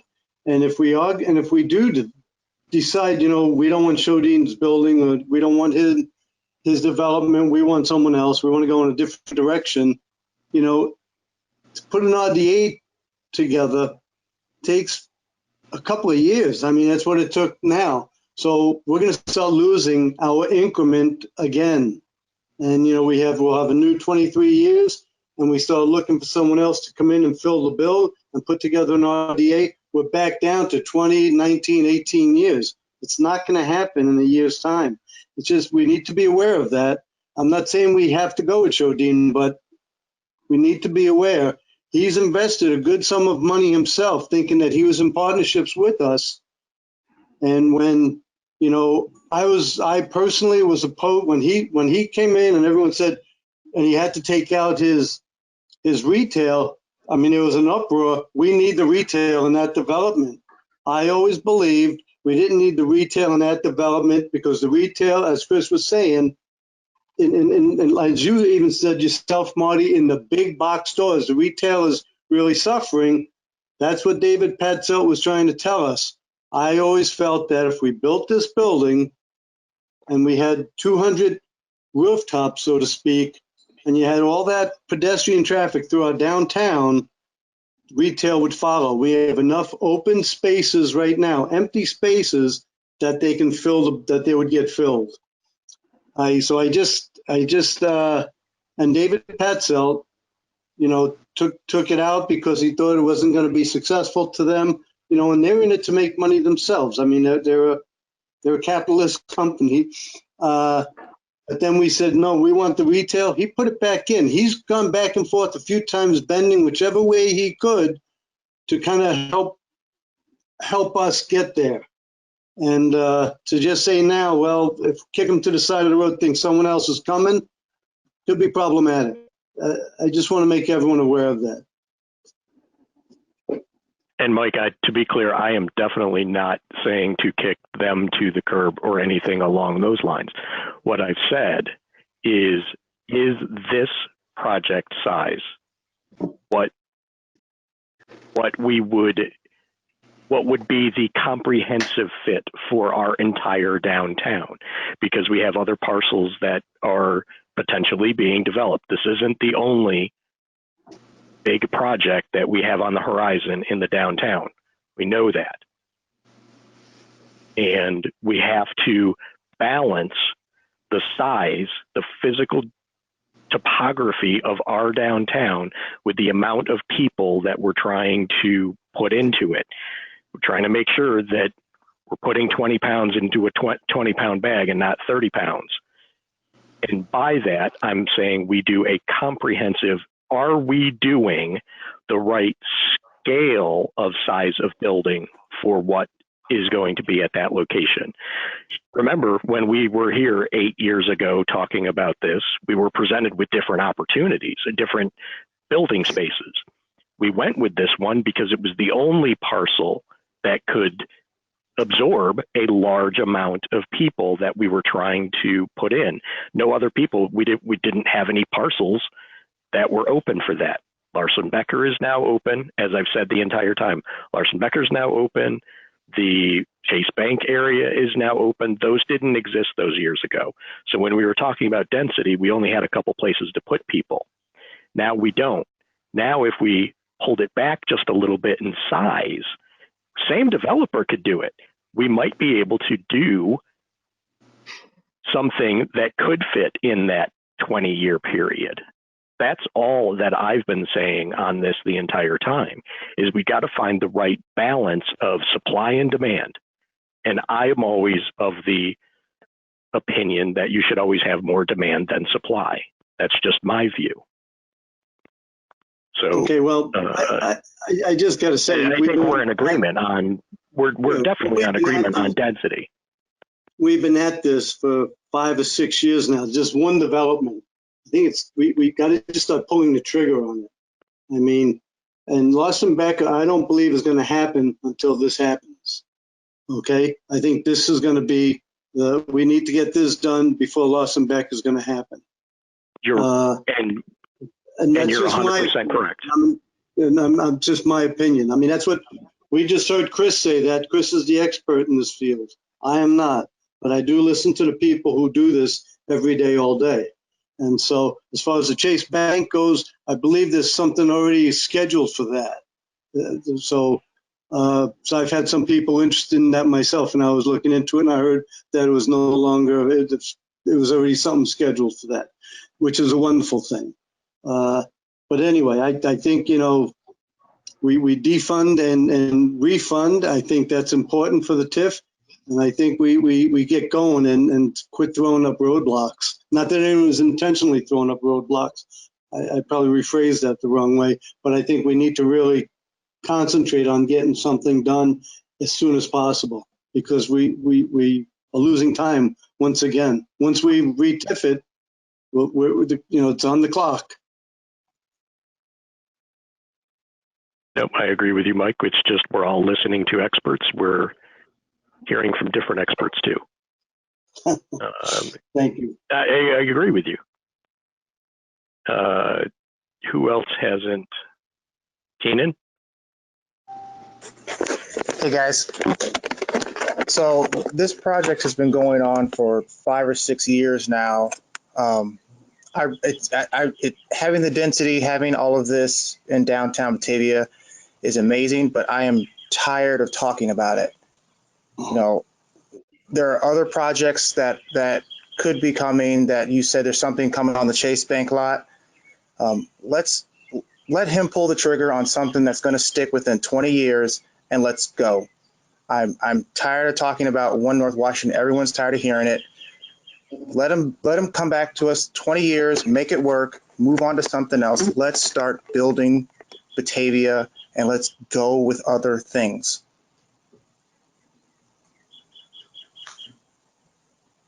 I'm done. Laura, you're muted. Laura, you're muted.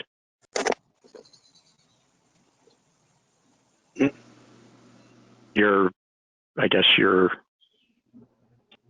mic's not Hey, working. Laura, maybe you can go into the mayor's office. There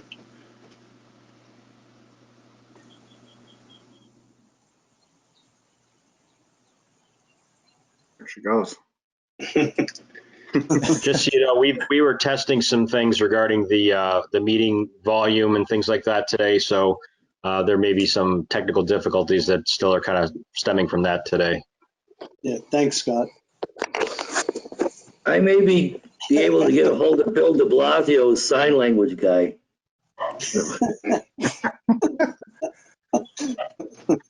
Like a Monty Python show. So I'd kind of like to wrap this up and make a decision on what we want to do. Do we want to go I just further want to on? make sure everybody gets. I mean, this is a pretty big deal. I'd like to make sure everybody weighs in. I'm totally in agreement with you. Oh, he is. Okay. Hi, Laura. Okay, hi. Apparently my microphone wasn't working. I was like, wait, how come on? But what I'd like to say is what tonight's agenda item is about is creating an economic development tool for the city to use to incentivize development on the parcels that are included inside of TIF 6. It sounds to me like everybody is in consensus with we are on the precipice of some exciting development opportunities in our downtown. So it would be surprising to me if we didn't want to make sure that the city had every economic tool available to it in order to be able to, where necessary, incentivize that development. Whether or not you decide that you want to move forward with the One Washington Place development or not, to Keenan's point, we need to get moving on projects, and having this TIF in place makes that more likely than less likely.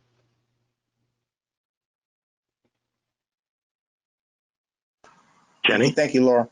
Sure. Chairman Wolf? Yes, go ahead. I guess when all said and done, I would ask that the cow doesn't have to be a formal resolution by any means, but direct staff, including your consultant, to move ahead with the redevelopment plan. Because there's a lot of heavy lifting in that plan. We don't want to write it up if we don't believe there's a consensus to move ahead, which ultimately means to continue to pursue the new TIF 6. Is that understood? Yes, that's what I was trying to get us to that point. Marty, do you have anything else, or is there anybody from the public that wants to comment? Yeah, I just wanted to make sure on this one that I know we've had some people that haven't spoken out on it. This has been one of those ones that is a changer. And like Dave used to do, he made sure everybody spoke their mind on it, even if they don't have anything to say. So I wanted to make sure that everybody kind of does have that, because there's two people from the public who have their hand up. Okay, thank you. But it's like what Nick was saying and Mike was saying and what Keenan are saying are, they may be in favor of the TIF, but there may be questions about where we stand with the other proposed development. And kind of what Chris was saying is kind of, it goes to, this is where the part is disingenuous. We're either tying it to it or we're not, because why would we then TIF and re-TIF something, include those 3 years, and then say, no, we're not going ahead with the TIF or with the One North Washington development, because then that clock on that new TIF starts running.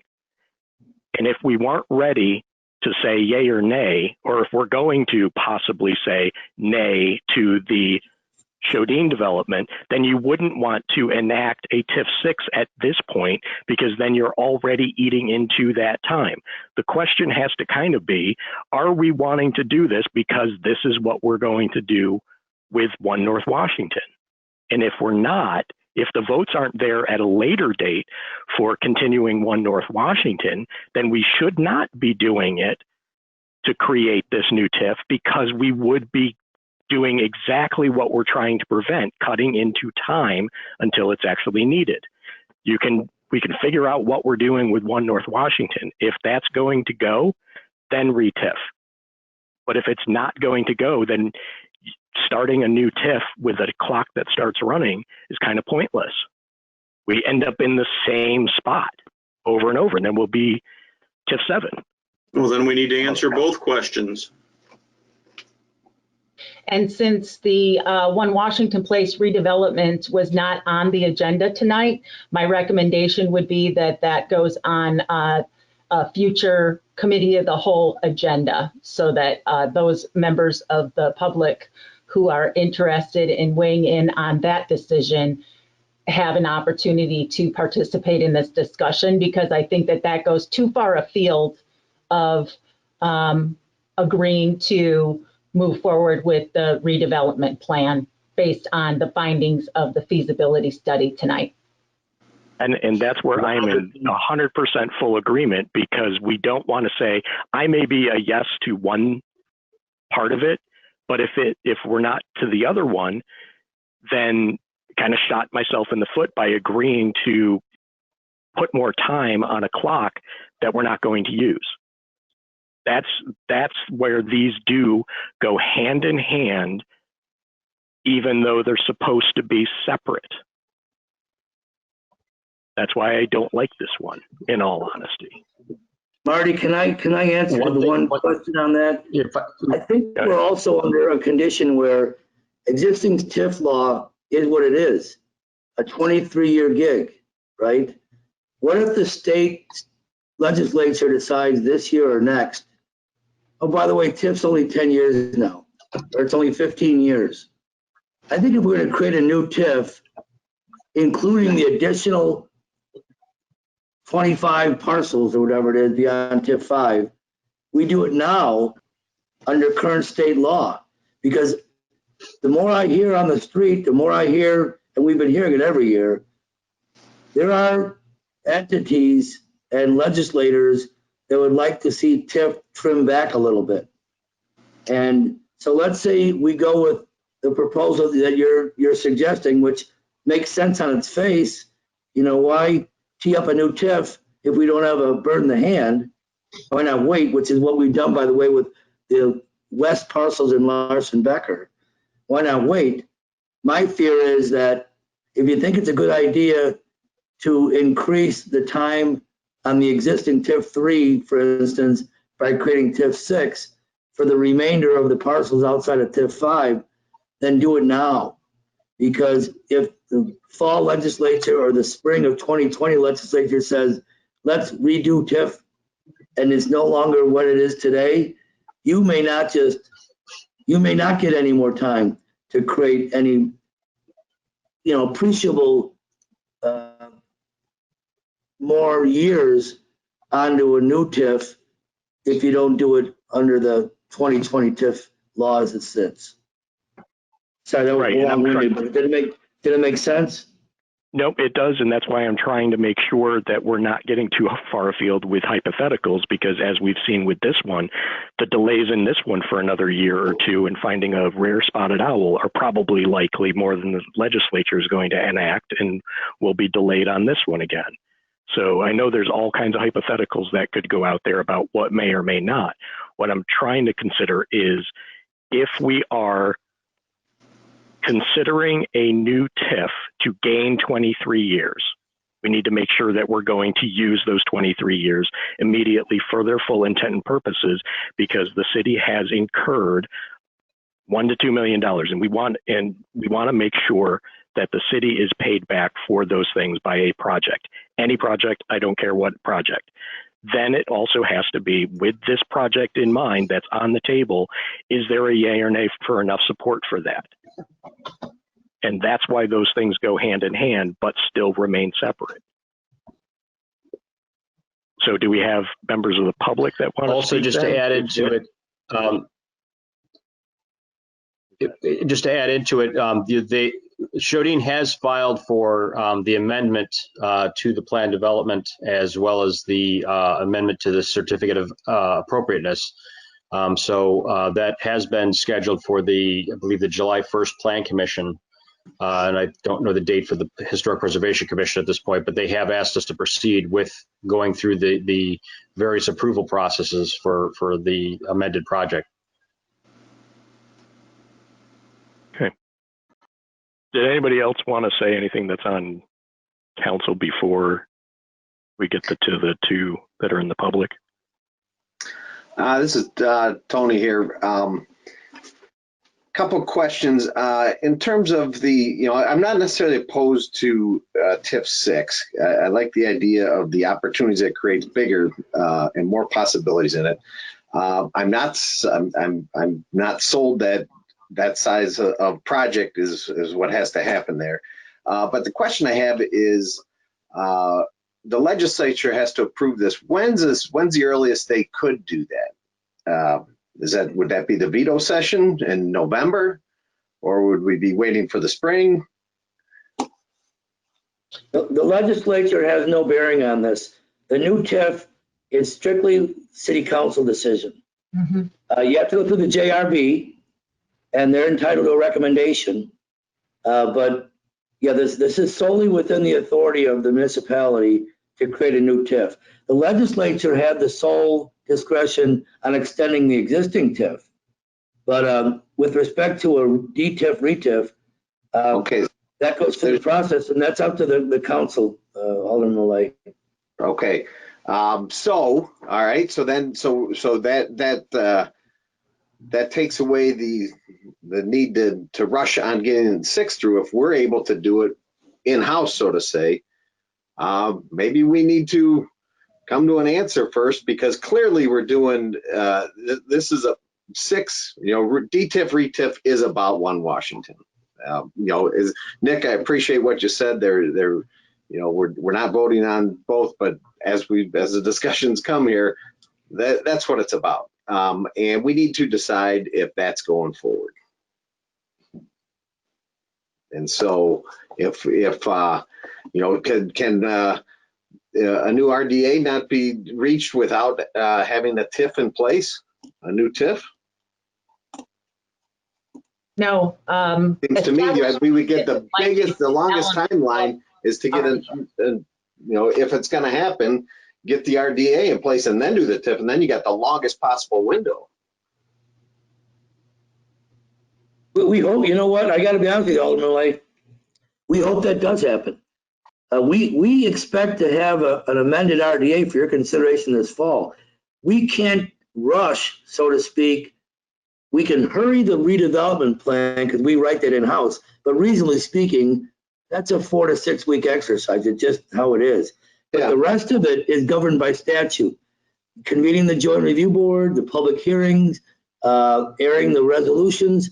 So it's very conceivable, and I think likely that, and correct me if I'm wrong, Laura, that we'll have an RDA amendment to the council before we're ready to adopt the new TIF. Yes, absolutely. And, just as a reminder, what put us in the position of doing the feasibility study was, near unanimous approval of moving forward with the feasibility study after the developer made a presentation of the revised plan that he put forth. And so all that we are asking for tonight is to go from the feasibility study to the redevelopment study in furtherance of moving toward establishment of the TIF.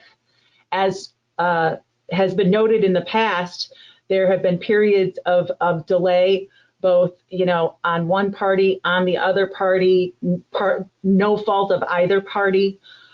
But what we're trying to do is move forward in as efficient manner as possible in parallel sequence, so that should the project be approved, we can start to build it as early as possible, either before the end of this year or the earliest possible of the construction season next year. Because if the project is approved, the sooner we start building it, the sooner it gets built and the sooner the increment starts coming in. And so we can step up getting that redevelopment agreement to you ASAP. But I think likewise, we should probably move forward with providing Chris Aston with the direction to move to the next step of creating the redevelopment plan that is a precursor to that.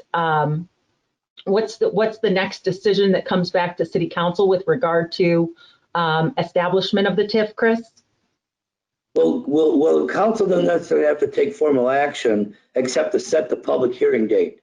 I believe we can set the date to convene the JRB in-house. I need to reread that, but certainly the council has to establish an ordinance establishing the public hearing, and that can only occur after a certain amount of time from the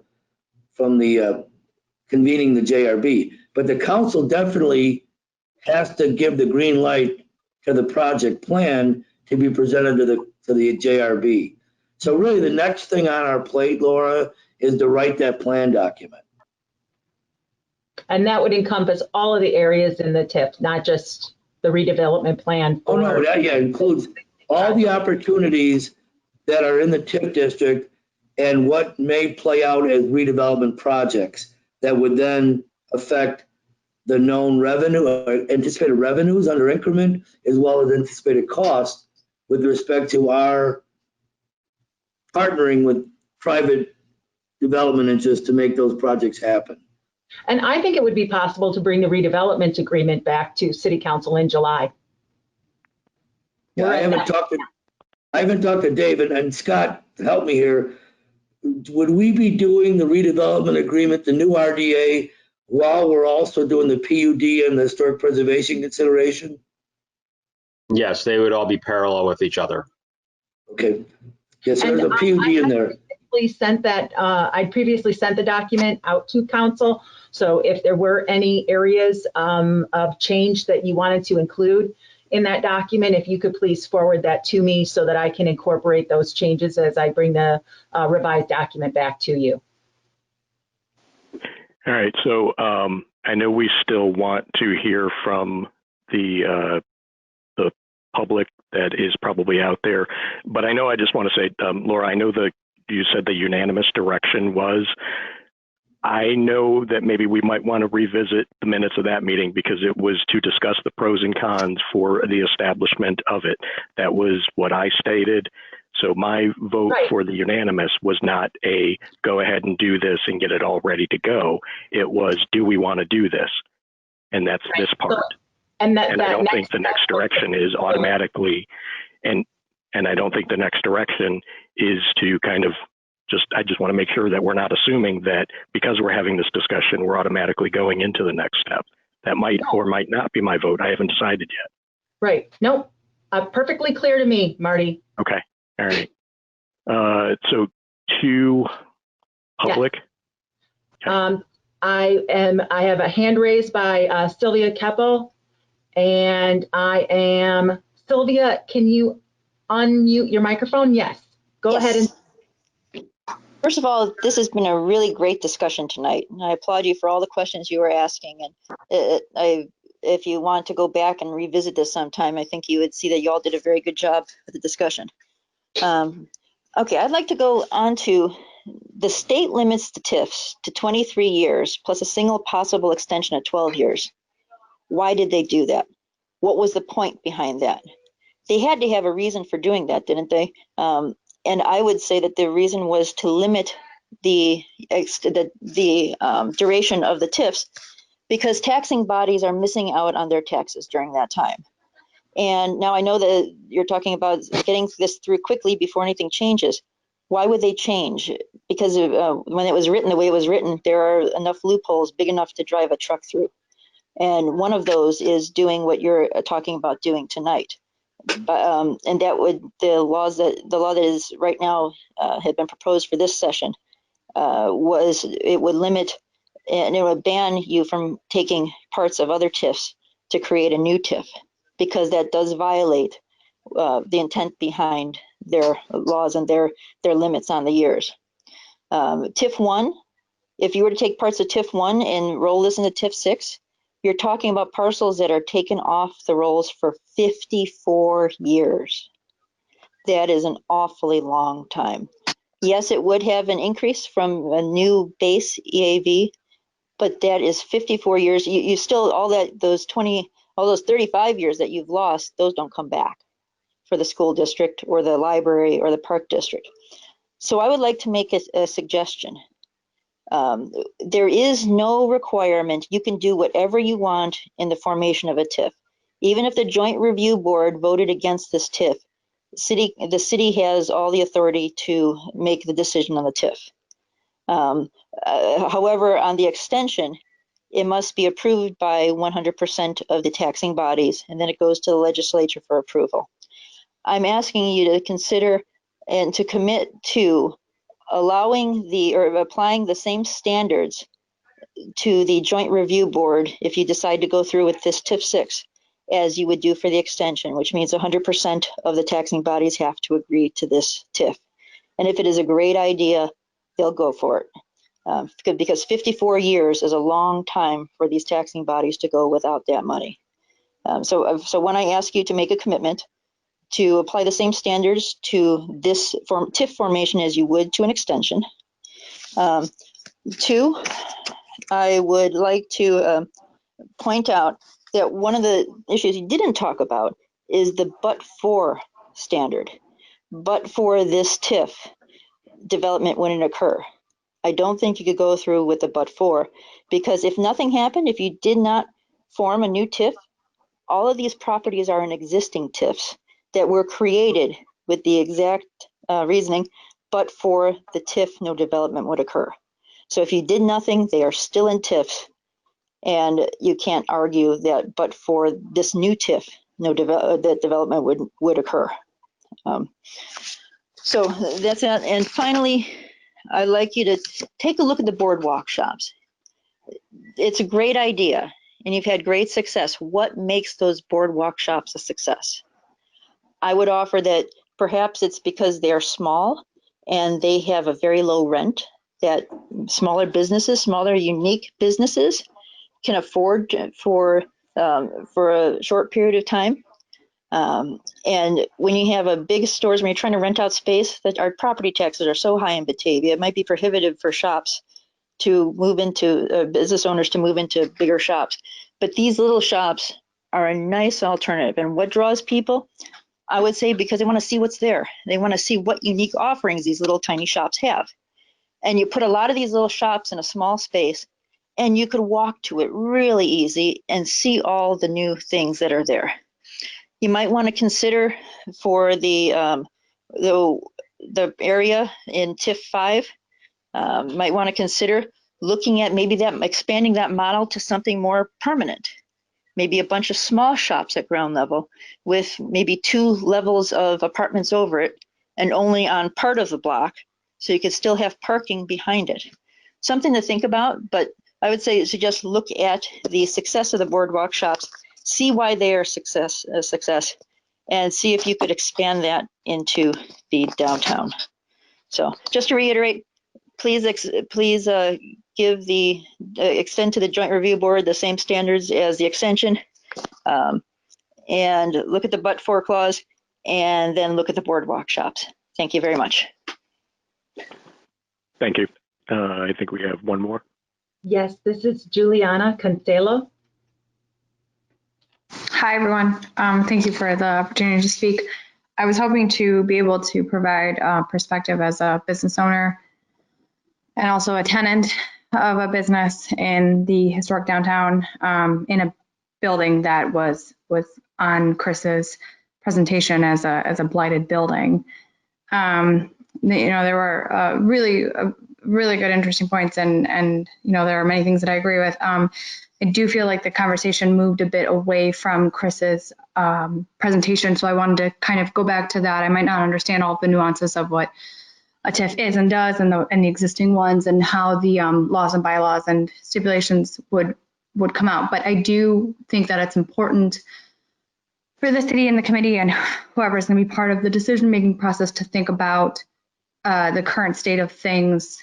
And I think it's very easy to see that up to now, the owners of the buildings have not really been incentivized to make any changes to the buildings. And the responsibility has really laid with the tenants. And as a tenant who is between a rock and a hard place, we absolutely see the downside to being in a blighted building. And we continue to stay there and try to hope for the future and see what kind of progress we can make. And there is a lot to be said about improving the existing spaces. The tiny shops are a great incubator space, and that is what they're meant to be. I would like to see a lot more attention paid to fixing up the historic downtown in order for those incubator spaces or the incubated businesses to move into a permanent space. And there's no way that they're going to want to expand and take on a higher rent, higher cost, build out, whatever it might be, if the building itself doesn't look great or isn't up to code, which is a complete other potential costly nightmare. I'm not too concerned about, a big box type building coming into Batavia, because as many people pointed out, we really don't even have adequate space for that. And I think the conversation has really leaned towards the One Washington project, which I believe is on the agenda for 2 weeks from now, as Laura said, and I feel like that should be a conversation that's tabled for the next time. So I would really like to see, if this conversation continues, a little bit more focus on the presentation that Chris put together towards repairing these existing buildings, and if this moves forward, if this TIF is created, how is this going to be presented to landowners, to business owners?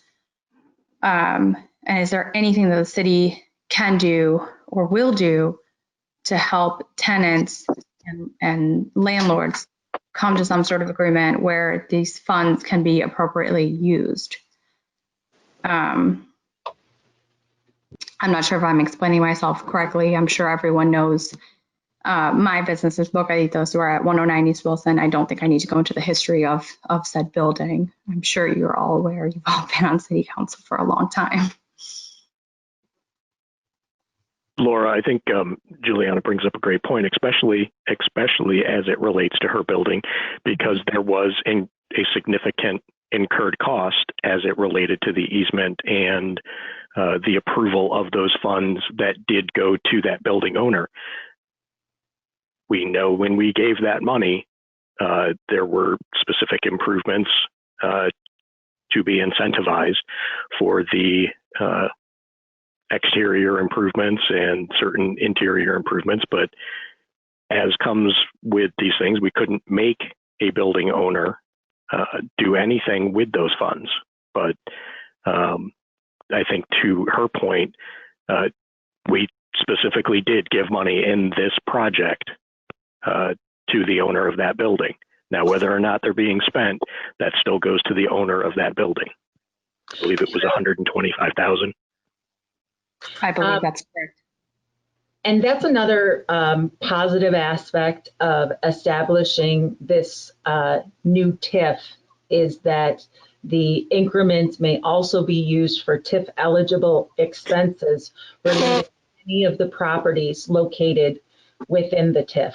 And so in the existing TIFs, we have done things like facade grants for buildings, and business owners in those districts have made use of those funds to improve the look of their buildings. So, it's not just the big massive project that is on the table right now, but smaller projects of, as Chris was saying, a $3 million, a $4 million building, or maybe it's just a 50-50 matching grant of $25,000 that allows a business owner to completely change the look of their building, or allows a property owner to change the look of their building in order to attract the tenant. Well, and I think that was kind of what her point is that she's in a building that had deficiencies cited for being considered blight. And under the existing TIF 5, we already supplied funds that could have resolved some of that. And those things go to the property owner, that no matter if their building is or isn't in the TIF, just because it goes into a TIF does not mean that they automatically change the blighted condition of their business or residence or whatever building that's in there. Yeah, that was a matter of the way that the easement agreement was written, was in order for us to obtain those easement rights, the business owner required that the mandatory language be removed from that purchase agreement. Right, and I remember we had suggestion and it didn't happen. Well, just to be clear, the easement area that we, not sure we abdicated or vacated it, but we had rights to it. That area is in TIF 5. It's not, and it's in TIF 6, but the building itself is in neither 5 nor 6. And Juliana, I appreciate your comment. We decided not to add 109 or 107 because from all practical purposes, there was economic vitality in both of those buildings very recently, one of which was that you, as a tenant, rented space, and then in 107, they did that big facade improvement. So to add those properties in the new TIF 6 would have, flied in the face of calling out properties that are blighting, because those aren't blighting. So we specifically did not include those. We all, and I can speak personally because it was very disappointing to me that the existing owner was so insistent to eliminate any requirement to improve that building, in spite of the fact that he was paid a substantial amount of money to vacate or abolish whatever that easement right was. He didn't. We agreed to it. I believe we felt it might still happen, but in either case, he didn't have an obligation to do it. But at least be advised that the property is still in a TIF district. And so you as a tenant and the building owner as a property owner are eligible to apply for TIF funds to make improvements on a matching grant basis to the facade or even some interior development. So, and I'd be happy to sit and work with you. But as you know, the way that transpired, in terms of what the city paid for that easement versus what changes were made to the building was not, what we had hoped for. Let's just say that. Thanks, Chris, for clarifying. I didn't realize that our building was excluded from the TIFs, the proposed TIF 6. I thought it was on the map. And unfortunately, as far as the application for the 50-50 grant goes, we've approached that conversation with the landlord, and he's not willing to abide by some of the bylaws. Mainly the 3-year lien on the property, I think, is the biggest concern. And last we spoke, there was no interest in collaborating with us on funding. But thank you. I want to help you, Juliana. I know, Chris. I think doing your mom's business is outstanding. And that's for another conversation, but. Absolutely. Absolutely. Thank you. Sure. Okay, so no additional on the line. No one else has popped up. That's correct. Okay, anybody else want to add anything before we wrap up? Speak now, forever hold your peace. until you have to vote.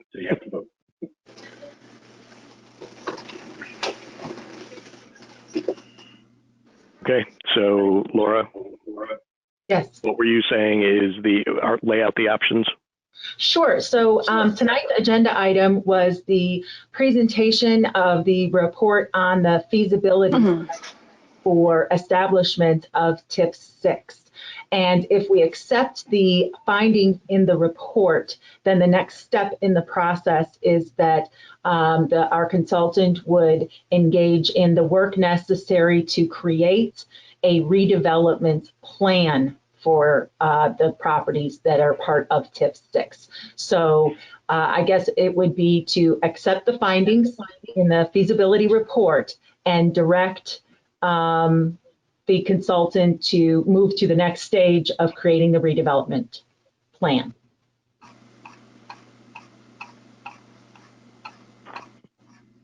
Does anyone want to make that as a motion? So moved. Second.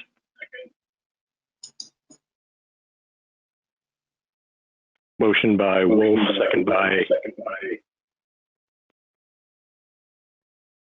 I think it was Drew. Second.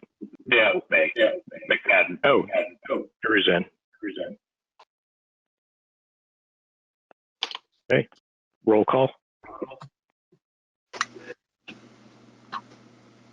Wolf, Aye.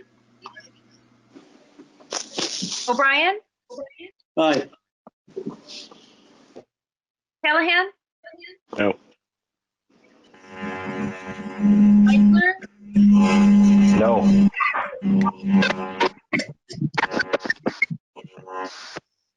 Malay, Aye. Ewer, No.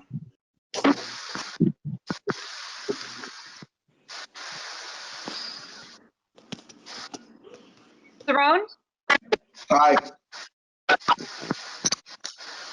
McFadden, Aye.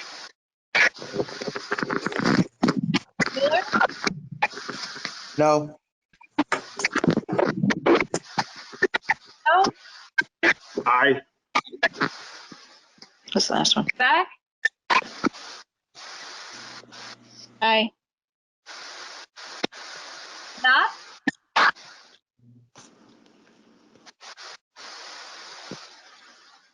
Knopf, No. No. Vincent, Aye. Aaron. Aye. Motion carries 9-5. Okay.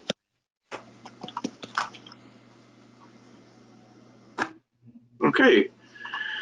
So we have direction on that. Yes. Okay. Thank you. Thank you. Thanks everybody for all your input and discussions. Next up would be item number 11, project status. Laura? Well, you received an email today from Andrea Pedraza, who shared with you the good news that the EPA has approved and signed the 2 loans, which make it possible for us to move forward with the 2020 planned improvements for Area 3. Very excited to move into the next phase of that project. The South Water Street tables and umbrellas have been installed, and Advanced is putting the garbage receptacles in that area. So we're excited to have both nice outdoor al fresco dining area, not only on our east side on North River Street, but also on the west side now on South Water Street. And I ate my lunch today there, and it was lovely. Also, let's see, what else was I going to message? I'm kind of away from my notes right now. Trying to think if there was anything else that I wanted to mention. I don't have anything else unless you have any questions for me. Anybody have any questions? Okay, thank you, Laura. Thank you. Now on to others. Does anybody have any others this evening? Yeah. Go ahead, Tony. Go ahead, Tony. Okay, thanks. This morning I had a meeting with Mark Hogan from Wilson Street Tavern and Byron Weber of Oak and Swine. Again, they reiterated how excited they were about the traffic that was created by the boardwalk shops. But they've been having discussion, and I think they've been talking with Bocaditos also, with Juliana. I'm not sure. I didn't speak with her, but they talked about wanting to collaborate to put a tent in the alley on the side there. They had some tables on the side there. I think the two restaurants did quite well this weekend, but having a tent there, they would like to do that. They said they're prepared to make some significant investment, so it's done right. I think this is a perfect opportunity to strike while the iron's hot. We got the boardwalk shops, we got that foot traffic. What will it take to allow them to get a tent up on the side there where they can have a little more permanent structure than just a couple of picnic tables on the grass area? They're looking right on the alley. So as you may recall, one of the mayor's emergency orders was to allow any of our restaurants in town to expand their outdoor seating areas. And we made an application process. So all they need to do is fill out that application and include sort of just an aerial Google map drawing of whatever it is that they want to put in place there. And community development has been processing those applications within, days of people submitting them, and just to go out to make sure that there is a sufficient boundary around an area, in particular if there is going to be alcohol service there. And then certainly overhead coverings are allowed. But under the state guidelines, they may not have sides on them because they want them still to be an open structure. And they just need to be anchored according to the manufacturer's specifications or to IBC standards. So long as all of those are met, then there's no problem moving forward with that. But okay. I don't know if Scott is still on, if he has received an application from them yet. No, not from Oak and Swine. We haven't received anything. So. Yeah. How about Wilson Street Tavern? No, Wilson Street Tavern's a little different because they have their own outdoor area that they've had historically as part of their license agreement. So I mean that's something that's being worked on separately. But if they want to use a separate area to the east, which is really on the One Washington site, that would be a separate application, but they can do that jointly with Oak and Swine if they wish to do so. Okay. So, all right, we'll push them in that direction. I would just have them contact Jeff Albertson about it because he's managing those, or they can contact me, either one. But it's just a matter of filing the right applications and getting a drawing showing what they're going to do and everything. Okay. That alley there, that's right next to Bocaditos. Was that included in the areas that we laid out previously, or where the tables are kind of in the grass where it starts to slope up a little bit? Yeah, the alley may be problematic because we do have, we still have some of those property owners still have rights to use that alley at this point until One Washington is built. So the grass area is really where we would probably move that towards. Plus, you also have garbage trucks and things like that still need to access that alley. So yeah, but there is access, and so that was their concern, and that's why they came to me first. There is access to the back of all those buildings via the parking lot up there. And so I guess it doesn't make sense. They're not going to be able to put a tent on the grassy area because it's a hill. So they were looking to do it tight to the building in that alley. And so that's why, I wanted to bring this up to see that this in fact is something that we can get done because, this is a prime opportunity. This is why we made the investment in the boardwalks so we get more traffic down there. And if we're bringing traffic down there, but we can't have businesses, take advantage of that, that's problematic, and we're losing a return on our investment. We just have to look at, because there are other access issues for that alley. So for instance, I know Juliana is still on this call, but I am not sure how garbage is collected from behind her building. So the dumpsters have been pushed up against the wall now. The way that they were laid out before was attracting way too many flies to all of the businesses, ourselves, Open Swine, and Wilson Street Tavern. So now they're all lined up. I believe the garbage truck just comes up the ramp from the parking lot, dumps them, puts them back where they are, and then backs up again down the ramp. The delivery trucks do the same. They don't typically go in and out of the alleyway. They can't turn that tight turn onto Wilson Street, so they just go up and down the ramp. And then most of the tenants or I'd say all of the tenants who live in the building, I believe it's behind Katrina Salon, they all just reverse down the ramp. So no one comes down the alleyway onto Wilson Street. I think I'm probably the only one who does that. But So in terms of moving forward, all that needs to happen is an application. Yeah, and I can talk to, I know Byron will be there tomorrow morning. I can talk to him and Mark about putting together the application. We did receive a copy, or they received a copy last week. Great. Okay. Thank you. Okay, thank you. Mike, did you have something? Alan, I did. I'll be brief, but I just wanted to, recognize the Supreme Court just made a landmark decision regarding the LGBTQ community. I think it's a wonderful decision. I applaud that decision.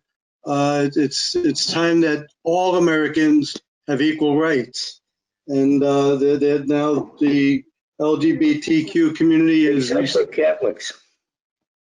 Say that again? Well, yeah, because it means that you can't discriminate against LGBT. So some guy who's. Well, they have equal rights under the law regarding their place of worship, their jobs. I just think it's a country moving in the right direction, and so I just wanted to applaud the Supreme Court for that.